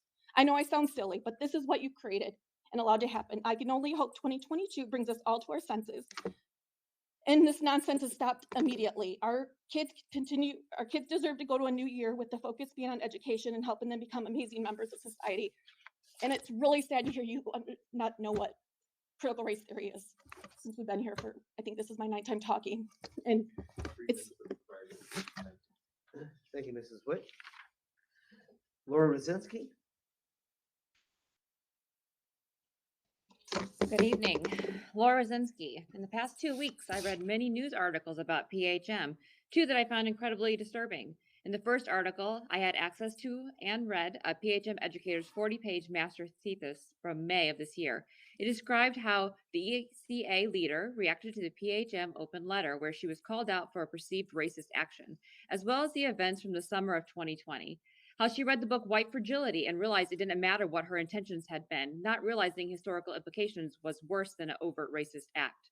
This compelled her to seek a greater understanding between her accusers and herself, which she went on to, I'm reading from a news article. It's a news article, Mr. Mrs. Riley. Brzezinski, I do make it perfectly clear. It's a news article. I I make can it- reference I a make- news I make article it from Penn. perfectly clear She just referenced a that- news article from Penn. I just had somebody talk talking about a about- teacher that he talked about for his You're son talking James or about- whatever it was. You're talking about teacher, and that is personnel. Okay, If in the you real have- news medical, did I mention a name? About a personnel member, then it is to be directed to the superintendent. Did I These mention a things name, Mr. cannot Riley? Be discussed in an open meeting of the PHM. I did, Board of I'm School talking Trustees. about a news article. Whether you want to acknowledge him as a journalist or not is your prerogative.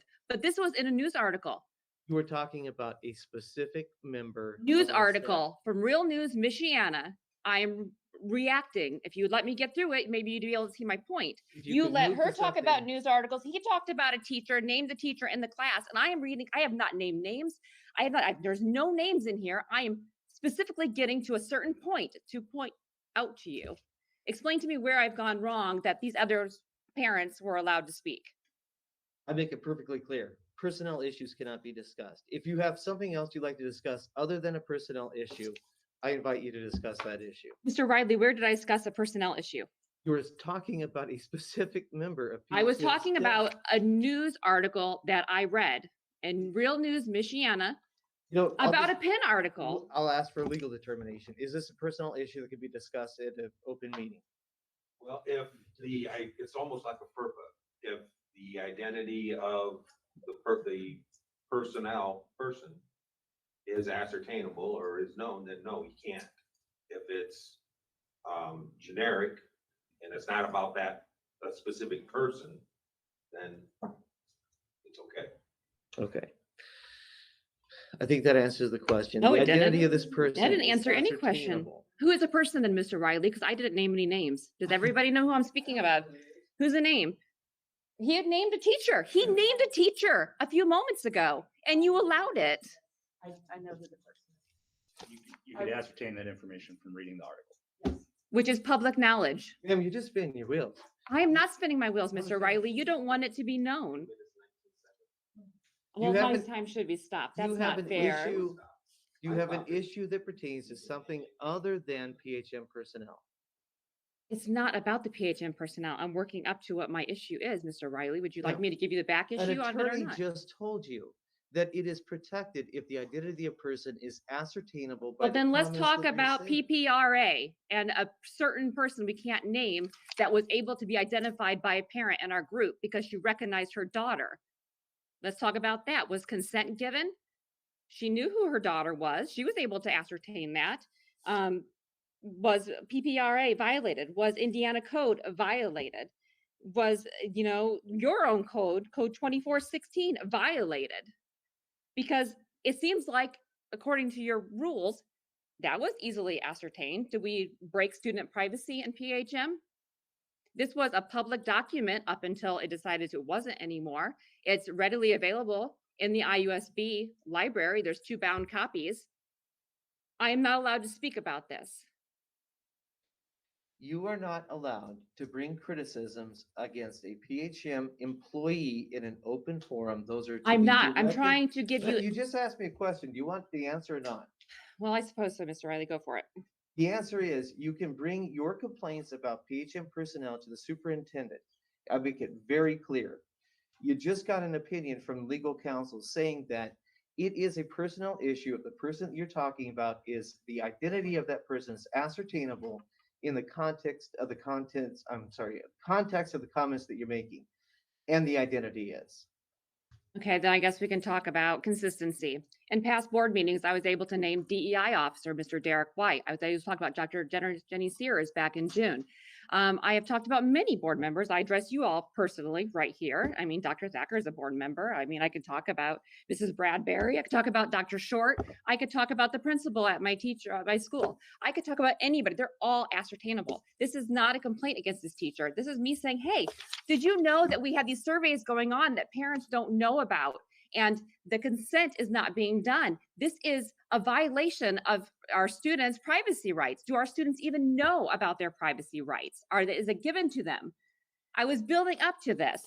Fine, I won't even mention her name. There is social justice being brought into our classroom. Our teachers are being radicalized, probably by some professional development that we had, by our own school system. We can't get any information about that. Those questions were not answered in the SCL. None of those questions were answered. None of those were, why did you give professional development on the white supremacy triangle? I don't know. Nobody answers it. Who decided that it was appropriate? Somebody did. We don't know. Nobody gives us those answers, Mr. Riley. I can't talk about anything. How does anything get done at Penn? You won't return our phone calls. You won't return our emails. I can't talk about it in front of the board because somebody on the board knows who I'm talking about. It's ridiculous. I'm concerned about my student. I'm concerned about my students. I'm concerned about everybody's student. They have privacy rights and they're being violated. I sent 2 emails to the board. I'm sure many parents have called and have emailed. Nobody's getting an answer. Is it okay to violate the privacy of students? Do they even know that you can't ask about political affiliations, that you cannot survey for sexual behavior or attitudes, religious practices, income? Can you not talk critical appraisals of other individuals who they have a close family relationship? These are not allowed. Do our students know about these? Or are they being given surveys in school thinking I have to do it because it's my grade and they don't understand their rights? Because a teacher decided this was appropriate and they want to get it done and they feel like they have to. There are angry parents shutting me up saying, hey, you can't talk about somebody because we know who that person might be, even if it's in a news article, is ridiculous. This is why we are where we're at. Because you don't want to have these tough conversations. You want to ignore it. Perfect Penn. This is ridiculous. The only way we make this better is having those tough conversations that you won't allow us to have. It's ridiculous. Thank you.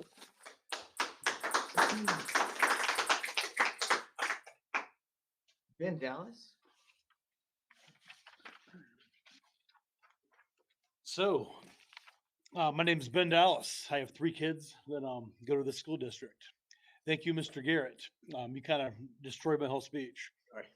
Yeah, so really don't have much to say now, thanks to you. But thank you for serving. Anyways, good evening, comrades, in some cases, except for you. There's nothing complicated about not teaching children that it's wrong to judge others by their skin color. I think we can all agree with that. That's not complicated. It does not require a definition to do the right thing. That's just called doing the right thing. It's been illustrated amongst many parents here. Okay, the right thing is teaching kids not to be judging others by their ethnicity, their skin color. Why does it take 9 months to define that? Why does it take 9 months to define that, what doing the right thing is? That's the right thing. You guys sure as heck came real quick to come up with a definition for equity. Real fast. In about 2 days, y'all had a definition for equity, one that doesn't even exist. You made that up quick. Bam, definition for equity. But CRT, that's too complicated. No, you stop doing the wrong thing. Okay?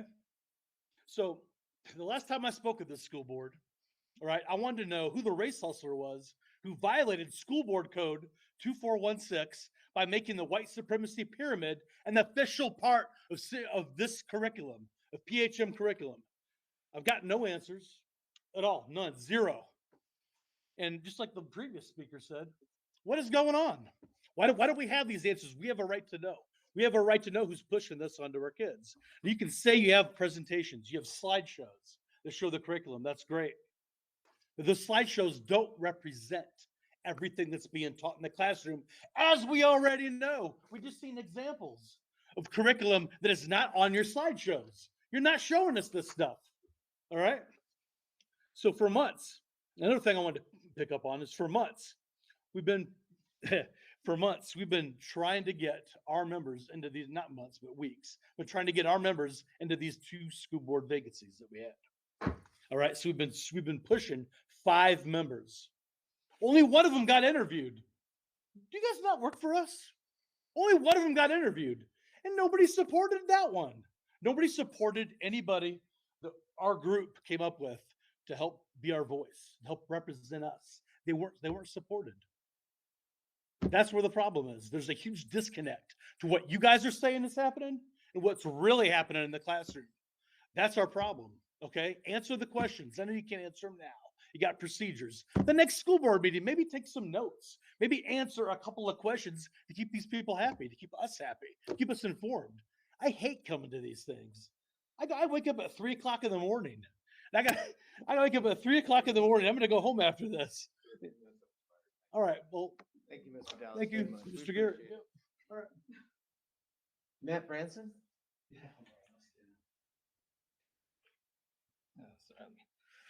Thank you, President Riley, Dr. Thacker, and the board. My name's Matt Branson, and I live in Granger, and I have 2 kids in Horizon Elementary. I first wanted to start by thanking the board for their strong leadership during these uncertain times. I was one of the very many people that spoke to you during the mass debate. I believe your decisions on that has made a difference. There were schools that did not fare as well as ours these past couple months, and I believe it was because of the policies the board put forward that helped that happen. My biggest concern during the past couple months was PHM needing to go virtual. The best place for my kids is to be in school, not virtual, and the board's policies have helped that happen. During the last virtual event, I have realized I needed to allow my kids to be taught by the professional teachers. And as I am just a pilot, not a teacher, I needed to let the professionals help. Just like you probably want a professional pilot flying an airplane you're on, I want to allow our teachers to express their expertise and be taken seriously. The PHM educators are the professionals when it comes to the school, and their opinion on how to provide a top-notch education in our area that includes diversity, inclusion, and equity should be heeded. I would like to empower our teachers by listening to their knowledge and experience on topics and allow a productive dialogue among the parents, which doesn't include smearing, defaming teachers and staff's character publicly, as that would be very unproductive. The teachers and staff do amazing work for our kids and school district. Also, I would like to make sure the teachers and faculty of PHM understand that there are parents that fully support you in what you do. And as a frequent volunteer at Horizon, I'm also looking forward to when PHM will allow fully vaccinated parents back into the schools to help our hardworking teachers and staff. Thank you. Thank you very much, Mr. Branson. We appreciate it. I'll call on, it looks like James Seart, and then after this speaker, then we'll go to those who have pre-registered via our YouTube feed. How y'all doing? I'm sorry, sir, if I Yeah, Jim Searle. Jim Searle. Thank you, sir. Granger. Want to say thank you, Dr. Thacker. Thank you, President Riley. New members of the board, welcome. We all owe you a great debt of gratitude for your volunteer that you do. I'm a casual dad. I'm with my kids all the time, but I don't really get involved. This is probably the last time you're going to see me here. Generally, I wouldn't be here, and it's not because I don't care. It's because that I, for the most part, trust the professionalism of the educators and the board and the administration. And hey, we have some of the highest rated schools in the state. And so that's the proof in the pudding right there. From my experience, these kids are brilliant. They're thriving in a very difficult historical time period. And that has not been easy for anyone. And we are all doing it. Many thanks to the tireless effort of those working for the PHM Corps. So thank you all very much. And I want to say thank you for implementing SEL education. Not only does it open our kids to a more well-rounded education, some of our very top performing students are having social and emotional issues that deserve a safe and structured venue with professional input to understand how these developing brains can process what they are learning about the world that they are entering into and how to work with each other to sustain and continue to carry this community to even higher heights. While I very much respect the Parents' Bill of Rights and our invitation to be included, I have and continue to trust y'all as professionals to lead the effort to develop the curriculum. And as we can see, the results have been very impressive thus far. I can't say enough about all of the students that I meet from PHM and the very diverse community that we come from, just how incredible the future is going to be for them. And so I thank you all sincerely, and I know that I represent a large, probably most likely the majority of parents who are feeling pretty great about their children's education at PHM and the school system that we're lucky to be a part of. If we are not always at the meetings, it's because we feel good about the job that everybody is doing. It's not that we don't care. We all care deeply. Everybody here cares. They made the time to come here. We all care deeply. I think we can all admit that there's always more to learn for parents, for students. I know that a vocal crowd has been coming to tell you otherwise, but particularly with concerns about CRT, which again, everybody admits is not being taught. And SEL is not CRT. In fact, any lesson plan we've seen, which are available in the SEL curriculum, are quite benign. And there certainly is even room to grow the curriculum, and we would encourage you to grow it in respect to diversity. We trust you with that content. We hope that the board can get back to discussing more day-to-day needs, as you did earlier, things like attendance, things like reading programs. And for now, from a whole bunch of casual parents who don't usually show up to meetings, we appreciate the thriving school district despite the difficulty of the national conditions. Please continue to work hard and educate our prosperous and diverse growing community. We really thank you very much. Thank you. Thank you very much. Appreciate your comments to the board. Okay, we'll now take those who have pre-registered to speak to the board virtually, and we'll go to Jen Saylor with Rebecca Loudis on deck.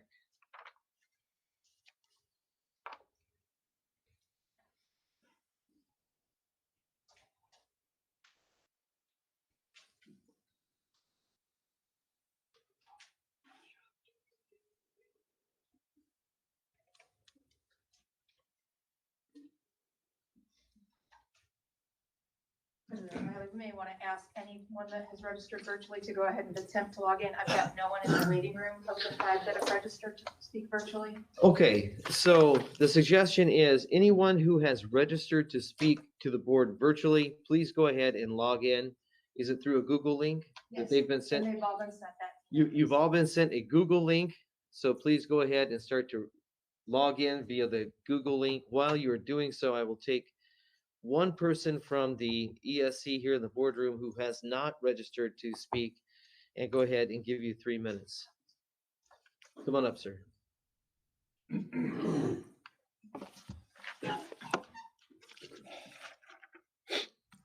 President Riley, Board of Trustees, my name is Andy Rutten and I own property at 55304 at Cedar Trail. And very spirited meeting tonight. I wanted to say congratulations on filling the board vacancies. PHM needs its full representation to sort through the current issues. Our spirited debate continues. Thank you for this open discussion tonight. While it animates us, the public, we need to hear it. We need to participate in it. The emergency measures related to COVID, whether mask or partitioning or isolation, continue to hinder education. I asked this board to schedule a vote next board meeting pertaining to this issue, a vote to discuss these elements. While we tend to agree there is no CRT class taught at PHM, there seems to be a variety of rogue CRT tenets taught in a variety of ways. For example,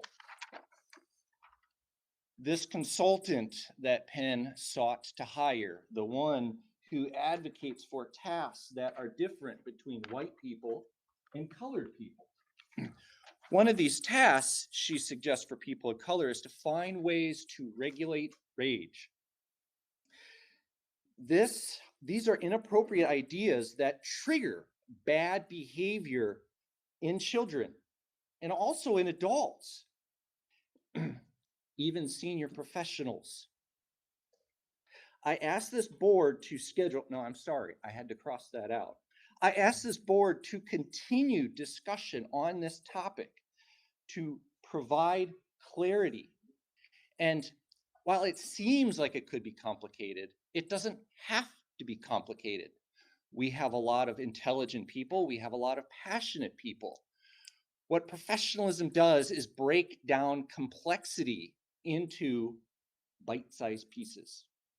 Thank you. Thank you, Mr. Wren. It's good to see you again. Thank you for addressing the board. Do we have anybody online who's queued up? Okay, well, we're still waiting for our visitors online to join us. Anybody else in the boardroom who'd like to speak? Yes, ma'am, come on up. Good evening. My name is Cynthia Whitmer, and I reside on Eastview Drive in Osceola. I've been there 20 years. I was going to say a little bit about wit and wisdom that you know that everybody's saying is tied in with CRT. But the fact of the matter is, if you go to the website that about wit and wisdom by the company that puts the curriculum out there, they flat out say that they are meeting student needs through social emotional learning. And I find that very disheartening because social emotional learning, SEL, I mean, it takes 2 minutes on DuckDuckGo, whatever you use to search, and it'll tell you. Hang on just a second. Let's stop for time. Are we good? Okay, ma'am, go ahead and back up. We'll start your time again. All right. So I wanted to say just a little bit about wit and wisdom. The company that puts it out on their own website says it uses social emotional learning. You can just, I mean, it took me 2 minutes to find it online. Is that CRT? I don't know. So I Googled that, SEL and CRT. And website after website says SEL contains components of CRT. And I don't know why any curriculum would even be on the table with all of this controversy around it. And I also think you ought to, use that little noggin up here. You don't want to sign something against CRT because you said it's not defined. So why is anybody teaching it? It seems a little crazy that, you kind of dance around it. And, when I think back about when my kids were in elementary school, they used to teach core values. And one of those core values was integrity. And integrity is what they used to tell the kids was, what you do when no one's looking. But, integrity also has to do with really being honest with people.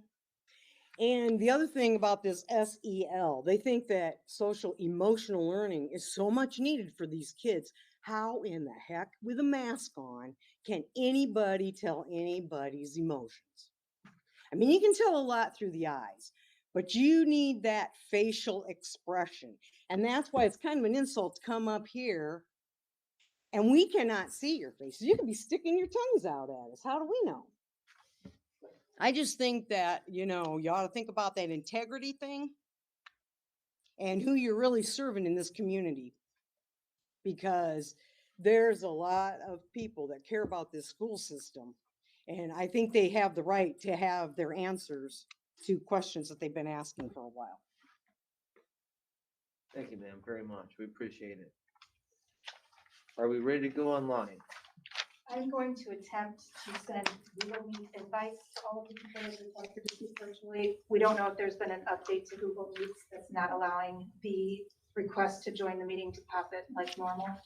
I'm going to send those emails now, so if you'll give us a few minutes. I apologize. Okay, so anybody who registered to speak online, be checking your emails because a new Google Meet invite will be coming your way via email. Meanwhile, we'll keep going with members of the public who are here in the ESC. Would anybody else like to address the board? Yes, Mrs. Bartish, come on up. So I want to thank everyone on the board for being so candid and open tonight. We really appreciate it, especially Mr. Garrett getting the dialogue going. You probably wonder why I'm up here. My kids are long gone. They both have wonderful experiences from Penn, and they're both wonderful careers. So all I want is the best for this school district. Um, the what I want too, though, is to not ensure to ensure that children are never forced to go through what I did. I'm older than most of you in this room. I went to high school in California during the early 70s. If you know anything about it, it was a pretty difficult time. I was one of those kids in the class who didn't necessarily always raise their hand, jump into these heated discussions. They were then where you are now. So let's don't think this is like some new thing that's just been invented, because it's not at all. I don't want any kid to feel uncomfortable that they can't express their opinions, which my best friend and I, who was the valedictorian, often felt like. I don't want you to think either, because there aren't 100 people here, that a lot of people don't care about this, because they do. They are busy at home, getting their kids to bed, doing their homework, getting ready to go to work so they can afford to live in this school district. And I really don't buy the idea that we can't come up with a definition of what CRT is. Let's forget about that. Let's talk about behaviors that are acceptable in the classroom. Apparently, one of the big themes now is counter narratives. Let's all tell our story. Is it a difficult topic? Is it something about sex today? Maybe race? Oh, maybe it's a personal appearance issue. Well, quite frankly, there are a lot of kids that shouldn't be expected to participate, and they shouldn't be made to feel guilty because they don't. It appears that this counter narrative goes with all whites. Oh, and let's don't forget policemen are evil and despicable. Perhaps having a policeman address the class would be enlightening. I don't think any group wants to be automatically judged because of their race, religion, or profession. As one student shared, most people think that if you are my religion, you are a threat, and that's not true. One person doesn't identify thousands of people. We are all different in our own unique way. So let's admit that we're all different, we're all unique, and we're all special, and stop the hypocrisy. Thank you. Thank you, Mrs. Walters.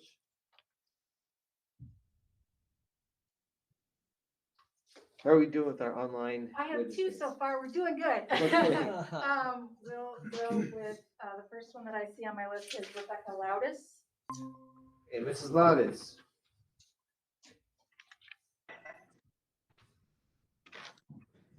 And I can see her, Mrs. Loudis. If you'll start speaking, Hi.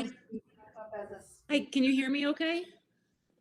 We can hear you just fine. Now we can see you. Okay, great. Okay, great. Good evening, Dr. Thacker, President Riley, and members of the board. Welcome to our newest members. My name is Rebecca Loudis, and I reside in Granger, and we have one student at Prairie Vista. And tonight, I just want to take a few minutes to speak briefly about two loves of my life, maybe similar to some of you, education and books. And as an educator myself, and as an avid reader, there aren't many things more important to me than raising readers who are kind and compassionate, because we all know books are brain powering and growth building.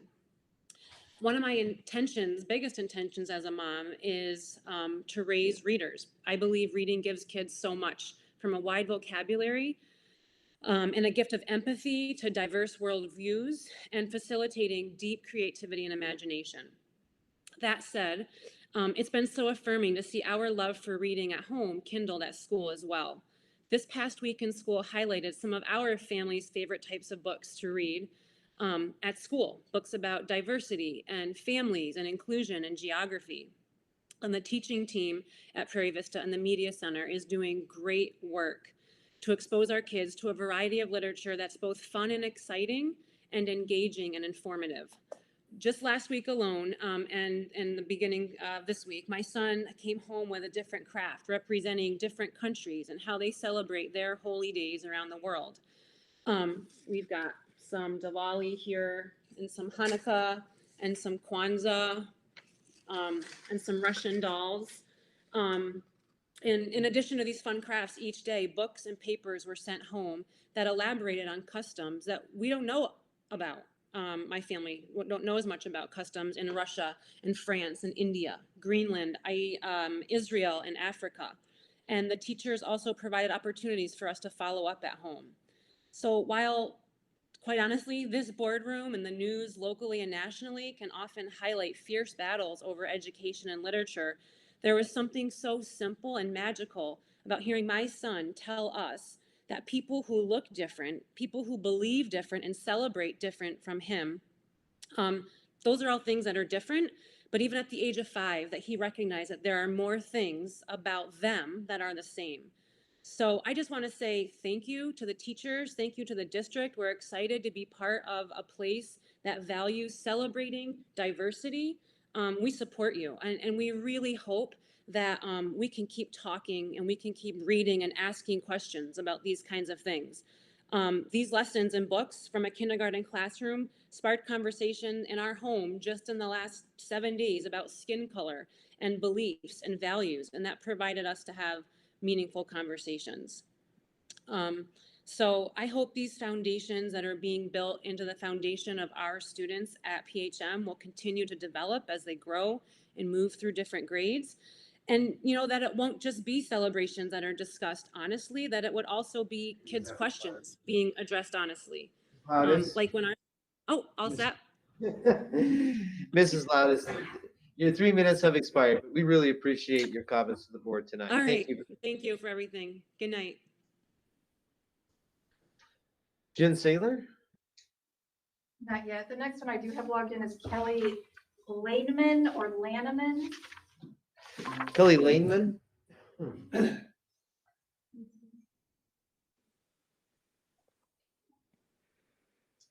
she is. Hello, Kelly. Hello, Can you hear us okay? I can. Thank you. Floor is yours. Welcome to the meeting. Thank you. So I'm Kelly Lanneman. We reside in Granger.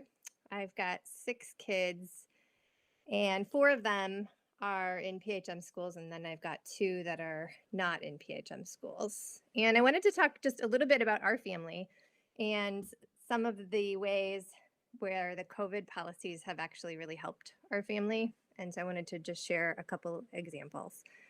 I hope we can all agree. I know there's a lot of strong opinions and a lot of emotion, but I get the sense that we can all agree that having our kids in school and actively being able to participate in extracurricular activities is really vital, both to the kids, to our families, to our schools, and to our community. So a couple examples here about just some differences I have seen and some of the ways that my kids who are at the PHM schools have really benefited. The first example is I've actually had 2 kids who their schools identified them as close contacts, and they did not have to quarantine because in both cases, both of the kids were wearing masks. There was universal mask wearing, and so my kids did not have to quarantine, and so they were able to remain in school, which is just outstanding for them. My kids really need consistency and structure, and so the back and forth of going or not going just would have never worked for them. And so I'm very grateful for that, and both for the policies in place for universal mask wearing, and then also to the parents who had their kids wearing the masks. The second one is an example of my son who is at Discovery, and he's a basketball player. And their final game of the season was actually canceled, not because of anything at Discovery, but because their team at Pierre Moran, both their 7th and 8th grade team, had COVID cases. And so they had to cancel the team. And so Discovery was really heavily impacted. The basketball players on both, the cheerleaders on both, the pet band was scheduled to play, and then I was actually going to be volunteering at the concession stand, which is a big fundraiser. And so many things got canceled, not because of PHM, but because of a school that was not wearing masks. And so I'm just grateful that for the most part. Ms. Lyman, hang on just a second. Yeah. We'll stop. Okay, we good? Okay, so. I can't mute. I have someone who is called in to the meeting. So the person that is on their phone, if you could please mute yourself until your name is called. Yeah. Is it 6-8? Yes, ending in 6. Okay, so we do have an online participant who's called in. The phone number ends with 6-8. Please mute your phone. We do have an online participant who is finishing her remarks. So she has 1 minute left. Okay, so Mrs. Lenneman, you have 1 minute left. Please feel free to go ahead. Okay. And just the final example was, and again, we're in a sort of unique situation because I've got kids at so many, the high school, middle school, and elementary and PHM, and then at 2 non-PHM schools. And my daughter is I have one daughter in high school at a private school in Granger, and they have had to go to e-learning twice. So they are not masks wearing, and they have had to go to e-learning twice, which is just hard on everybody. And so I think all things considered, and I know there are pros and cons, and I know each kid is different and each family is different and each situation is different, but I would say, like, by and large, I'm just grateful for our family. You know, my kids in PHM schools have been able to stay in school. They've been able to stay in their extracurricular activities. And it's just been really, really huge, both for them individually and for our family. So I know it's hard. I know it's painful. I know I can't imagine the nasty letters that you guys get. And I've heard a lot on both sides, but again, it's one family's perspective, but I did want to share it with you. So thank you. Well, we appreciate you sharing it with us. Thank you so much for spending the night with us, and have a great evening. Thank you. Okay, we'll move on to Our call-in speaker, President Riley, I've identified as Jennifer Saylor. That matches the last 2 digits of her phone numbers. Okay, terrific. Hello, Mrs. Saylor. Can you hear Hello, us? can you hear me? Yes. We can hear you Can you hear fine. me? Yes. Wonderful. Okay, thank you. Thank you, Mrs. Bradbury, so much for trying to help me connect. I really appreciate it. Okay, I have 2 kids attending, one in Horizon and Penn, and so one in Penn. Happy holidays. We always think of gifts this time of year. It's been a challenging year. Thank you for your strength. This year also has brought such great gifts. Congratulations, new board members. Thank you, PHM board and teachers, for your incredible gifts to our family and over 10,000 plus students and counting. Thank you for your incredible leadership and strength, for your long hours, continued dedication to every student amid new burdens to you professionally and personally. Thank you for keeping our kids in school the best way possible. Thank you for keeping the atmosphere so welcoming, engaging, collaborative, and supportive and positive. Teachers, thank you for putting in so many hours, especially tutoring those who need help. Bless you, Horizon 2nd grade. Thank you for offering challenges and opportunities to honor students who seek them.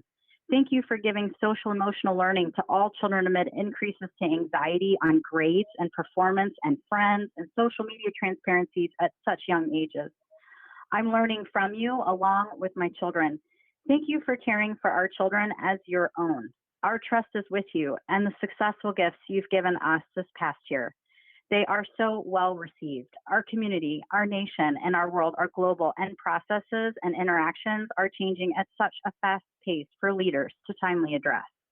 Your gifts are preparing all of our children for future challenges and their successes. It's our honor to support you, join you, and follow your leadership as you are the best experts for our children's growth. Thank you. Mr. Riley, thank you for your dedicated focus on priorities. Thank you, board. With respect of all of your time and hours and critical focus on the topics that matter most for our teachers and students and parents. I'll use technology to reach out and send a follow-up email in following this for your consideration on various topics. Thank you. Merry Christmas and happy holidays to you. Many blessings. Thank you, Mrs. Saylor. Merry Christmas, happy holidays, many blessings to you as well. Thank you so much for joining us tonight. We have Mr. Glassburn? I am Mr. Glassburn. Okay, yes. Mr. Glassburn.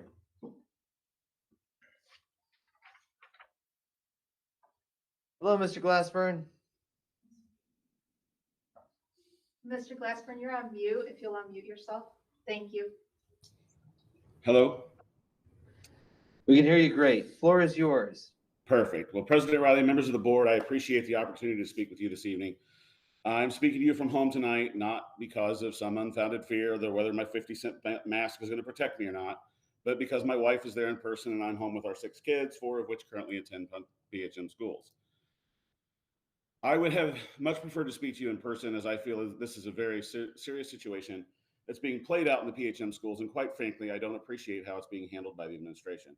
Each of you likes to speak very endearingly about your triangle of success. The relationship between PHM, their students, and the parents is what you feel create this successful triangle. However, I feel in order to have a successful relationship, you need to have trust between all parties. This summer, a letter was sent to the parents of PHM regarding SEL and the presence of CRT in those lessons. In this letter was a sentence in all bold, all caps, that CRT was not being taught in the PHM schools. And this is what kills your trust. Tonight, you now can't even define what CRT is. So my question to you would be, what were you referring to when you said CRT is not being taught at PHM? If you don't know what CRT is, how did you know at the time it was not being taught in our schools? Many parents like myself took you at your word that it was no longer going to be taught, not just empty words to appease people full knowing it was still going on because you couldn't decide what the definition of it was. So imagine my surprise when I got proof of the existence of CRT in my daughter's class emailed to me via a Skyward notification. Apparently, you removed CRT from SEL very publicly and put it into different classes very privately where parents weren't watching as closely and weren't given the option to opt our kids out of it. Saying CRT is not being promoted and taught and then presenting the very tenets to students in a required class, but not calling it CRT is the equivalent of saying, we aren't teaching math at PHM, just algebra and geometry. CRT has no place in our schools, whether you agree on the definition or not, and needs to be completely removed. Not just the name CRT, but the entire subject matter. Yet based on the conversations tonight, I can only assume you feel it's acceptable to keep it as part of the PHM education until you can, in your own words, better define what it is. If you ever want your so-called triangle of success to actually be a success, then you need to conduct yourself with more transparency, integrity, and morality. However you look at it, it looks to me that other parents at PHM, that this administration has lost all trust in my portion of the triangle of success. We as parents deserve better. The PHM school system deserves better. But most importantly, our kids deserve better. Thank you for your time, and I wish you all a Merry Christmas. Thank you, Mr. Glasper. Wish you a Merry Christmas too. Thank you for joining us tonight. Do we have Maria? Mrs. Garassi? Have lost all trust in my portion of the triangle of success. We as parents deserve better. The PHM school system deserves better. But most importantly, our kids deserve better. I wish you all a Merry Christmas. We know the length of the Yeah, delay. Mrs. Grassi, all you need to do is just click the X on YouTube. Yeah, I did. Can you guys hear me? Yeah, we can hear you great. Okay, great. Sorry. Welcome. Thank you. President Riley, Dr. Thacker, members of the board and the administration, thank you so much for this opportunity to speak. I'd like to take this chance to just publicly express my gratitude to the board. Very early in the pandemic, my family realized that the virus itself was unlikely to have a profound negative impact on my family. And we decided to focus instead on minimizing anything as a family that would contribute to overwhelming the healthcare system. We were reading the news coming out of Italy, which was unfortunately COVID arrived there earlier than it arrived in the United States. And you're reading about patients dying in the hallways of hospitals because the healthcare systems are overwhelmed. And my husband and I decided, nuh-uh, not our family. We're going to do everything we can to make sure that we don't contribute to anything like that. You know, you can, unfortunately, that's where we're at right now. I'm sure you guys have been reading the same headlines. Our healthcare systems are overwhelmed right now. They are diverting patients. They're at beyond capacity. When you look around the community at various institutions, whether it be businesses, churches, school districts, large employers, it is the policies of those institutions that either make them part of our community's COVID problem or part of our community's COVID solution. I am so proud and grateful of PHM for allowing us as a district, but also my family and all of the PHM families to be part of the COVID solution. Guys, this is a group project. We can't control what the other people around us are doing. But again, I'm just proud and grateful that for us and for our part, we are doing our part. And everything you guys have offered, from the vaccination sites to the policies to the testing sites, thank you. And you're doing great work. Thank you. If I could switch gears just for a minute to speak about the SELs, DEI type things. You know, my oldest, I forgot to say, I have 3 kids, an elementary school, middle school, and high school student. My oldest is at Penn. And throughout his career at PHM, I've been uniformly impressed with the administrators and the teachers and their ability to deliver high quality education that will prepare my son and my daughter when she gets there for the modern, diverse America that is there for them after they leave PHM. I'm just a parent. I don't know if you guys are in compliance with Indiana Department of Education, although it sounds to me like that would be pretty newsworthy. I haven't read about that. And that's not driven by parents, your compliance. That's driven by administrators and teachers. You guys are the best, bar none. I trust you. I respect you as professionals. This is your job to figure this out. And I believe that you will because you have. And the quality of the education my kids receive at PHM bears that out. So you have my support, teachers and admins. You have my appreciation. I know that you will include these very important things, SEL, PI. Thank you. Ms. Grassi, thank you so much. Your 3 minutes have expired, but come back and see us again, okay? Hey, thank you so much. Okay, let's go back to anybody who is here in the boardroom who hasn't spoken already. Yes, ma'am. Mrs. Cartwright? I just probably didn't think you would see me again. Tina Cartwright, I reside in Granger, and welcome to the new board members. It's nice to have you guys here. You might have thought that I gave up, but I did not. I just needed a little bit of a break. First of all, I will apologize that my disappointment got the best of me the last time I spoke. I did reach out via phone to apologize and discuss another issue that arose, but I did not get a return call. Since my last visit, we made the very difficult decision to remove our first grader from the Penn-Harris-Madison school system. This was a heart-wrenching decision that I cried about for days, and it still is very emotional to me. We were so happy that our son had the same teacher that loved and taught both of our girls so well. We had peace and joy knowing that he would be spending his first grade year with her. After the reversal of your mask vote, there were a few disturbing situations, a couple that I reached out about. The first behavior was administration, asking us for a medical meeting before we even turned in any type of an exemption. Saying our son couldn't come to school unless he was masked or wearing a face shield until this was approved. I responded with, we have signed religious exemptions in the past and they have never been told to stay home until it was approved. So the administration backtracked and said that I could send him. So I sent him in with his exemption and said that I expected there to be no coercion or mistreatment of our son due to his exemption. When I picked him up from school, he was very upset and distraught. He proceeded to tell me how he was treated by a staff member. He went to another class and he was chastised in front of the entire class by an adult staff member. Bo, where is your mask? He responded with, mind you, he's 7, in front of a group of his peers. He responded with, my mom talked to the principal and said that I don't have to wear a mask. The staff member was frustrated, turned to a colleague and they talked. They turned back and said, well, Bo, since your mommy doesn't want you to wear a mask, then you aren't going to be able to participate in the fun activities that we do in this class, and you have to stand 6 feet away from everyone so you don't give them coronavirus. So he was clearly upset about that. What kind of adult speaks to a child in that manner? We didn't want to take him out of the school, but we knew that he would be even though we knew that he would be taken care of and loved so well by his teacher 80% of the time, it was the other 20% that he wasn't with her that we didn't want to wonder how he was being treated. The definition of coercion is the practice of persuading someone to do something by using force or threats. When I was pregnant and we were choosing his name, we were excited to add a son to our family, obviously. I definitely weighed how it would sound coming out of the press box at Freed Field on a Friday night. 3 minutes have expired, ma'am. Thank you.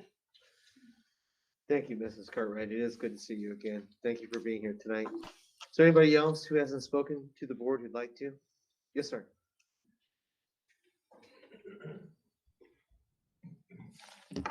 Hello, for some that may know me, my name is Matt Salis. I have several children at Penn High School. Really didn't plan to come tonight, to be honest. I'm not really sure what my topic is going to be. I'm going to address. I've kind of been listening and been trying to keep up with what some of the controversy is. I'd like to welcome the new board members. Honestly, I don't envy your position. I'd rather be on this side than that side, but that's just me. Dr. Thacker, I'd like to thank you for clarifying something that I think to me was really, I was struggling with. If it's my understanding from what you said before, the reason PHM is keeping the mask on is simply, it's very simple. You don't have a choice because if you take the mask off, you have to quarantine the kids. Okay. It's that easy. There's no, here's what we believe in, here's what we don't believe in. The state says if we don't have masks on, we have to quarantine kids. I'm going to tell you right now, I guess the next battle is above us because the state's wrong. I have kids at Penn. I have kids at Edwardsburg. You know what? Surprisingly, Edwardsburg doesn't require masks, and all of my kids up there are surviving. So they're in sports, they're in band, they're in class. They don't quarantine kids. My kids have been close contact up there. I'm not quarantining them. I don't care. If they develop symptoms, I'm going to keep them home like a common sense parent would do. So if your hands are tied, I challenge the board, go to the next level. If there is not one solution here that says this is the way it has to be, that's what a parent's choice is. Okay, so that's for the mask part. And that's simple. Like I said, there's another way. It's very clearly being done. The CRT issue, honestly, and I apologize, a lot of people here, I'm not versed in it like I should be. I've been listening to both sides. Frankly, from a standpoint on the sideline, you guys are not that far apart. Parents are asking you to define what CRT is and stop it. I don't know what it is. I'll be honest. But from listening to you guys and the parents out here complaining, you guys have an obligation to go to these specific instances they're claiming and say, yes, this is wrong, period. Maybe we don't have a definition, but this instance, what you're telling me, parent, that your child experienced is wrong. We need to stop it. And like Mrs. Gates said, define what it is. That's fine. But you guys are really being very hesitant to embrace the parents who are just here asking you to stop these practices that you all agree CRT doesn't happen. So look at the instances that are happening there. Next thing that I'll real quick too, because it's going to be coming up, and I'm kind of disappointed. I respect you a lot, Dr. Thacker. I'm very disappointed that the board even has to mention vaccines. And here's what our percentages are. You guys need to consider this. Vaccine mandates come out. These meetings here, oh, these are going to be a piece of cake compared to what you're going to have. So you guys really need to put that on the agenda because it's really none of your business what anyone's medical condition is, who's getting vaccinated, who's got an STD, who's got other things. You know what? That's none of the board's decision. But thank you guys very much for your time, and I hope everybody has a Merry Christmas. Thank you for your time. Hope you have a Merry Christmas too. Is there anybody else who would like to address the board? Mrs. Leader? Ashley Leader, Mishawaka, Thacker, Dr. Thacker, President Riley, Board. Thank you, Mr. Garrett. Mrs. Bradbury, you're awesome. You kept this going tonight. Thank you. I've been coming to you since June, so for you to say that you don't know what critical race theory is absolutely absurd. I have sent you multiple emails with multiple definitions, with videos from experts, pages upon pages of defining CRT. So again, you don't want to talk about this, the thesis that nobody wants to talk about. It's all in there. Some of you are sitting here and had these conversations before May, knowing that CRT tenets were being implemented. So fine, we'll ignore that, but everybody has this, okay? Secondly, if you want to know about Parent Bill of Rights and Indiana codes and all the violations that you're doing, specifically, you're violating 6 violations of the Parent Bill of Rights. I have those too because they've all been sent to you. So you have those in your email as well. I'm actually meeting personally with Todd Rikita this Thursday night, and he is getting everything on Penn. All of the SEL lessons, this thesis that you say is not correct, all the violations, all the pornography that we have in our videos, in our libraries right now, he's getting a binder this thick. So if you would like to come and meet Rikita yourself, please be my guest. But let's go through some of the violations. You just took a vow, you two members just took a vow to uphold the Indiana and US Constitution and federal and state law. You stood right here in front of all of us and you took a vow. I'm assuming all of you do that, correct? Indiana Code 2035, PPR as well. Sending surveys to students asking religion and sexual preferences and financial status from parents, illegal. I have a list of teachers that are displaying political propaganda in their classrooms. That affects violation Indiana Code 2035 17B. Attitudes, opinions, and feelings aimed toward human sexuality, religious practices, and political affiliations. I have teachers that have suggested to students not to stand for the Pledge of Allegiance. Violation Indiana Code 2035 6 and IC 2035.5. You have violated Indiana Code IC 3549.33, obscenity, distributing obscenity and pornography to minors is illegal. A few of those books, which I've sent to all of you. The Haters by Jesse Andrews, The Absolute True Diary of a Part-Time Indian by Sherman Alexie, Looking for Alaska, which we actually thought we had pulled, but it's still in the Penn High School library. Brewster, All the Rage. I have all of this. You've violated Civil Rights Act of 1964, which be my guest. Leader. Anybody else like to address the board? Okay, we'll go back online. Is there anybody else online who would like to address the board who didn't pre-register? No, there's not President Riley. Okay, well, as always, we do appreciate everybody coming tonight to address the board, both in person and online. I'll move forward with announcements. The Penn-Harris-Madison schools will be closed for winter recess from Monday, December the 20th, 2021 through Friday, December 31st, 2021. School resumes on Monday, January the 3rd, 2022. The annual Board of Finance meeting of the Penn-Harris-Madison Board of School Trustees will convene on Monday, January the 10th at 6:30 p.m. here at the ESC. On behalf of the administration and the board, we wish everybody a very, very happy and safe holiday season. Merry Christmas, Happy New Year, and we will see you when we next convene. Is there a motion to adjourn? I so move. Second? Second. All those in favor vote aye. Aye. Any opposed vote nay. Motion carries by a vote of 7-0, and we're adjourned at 9:37 p.m. Thank you so much.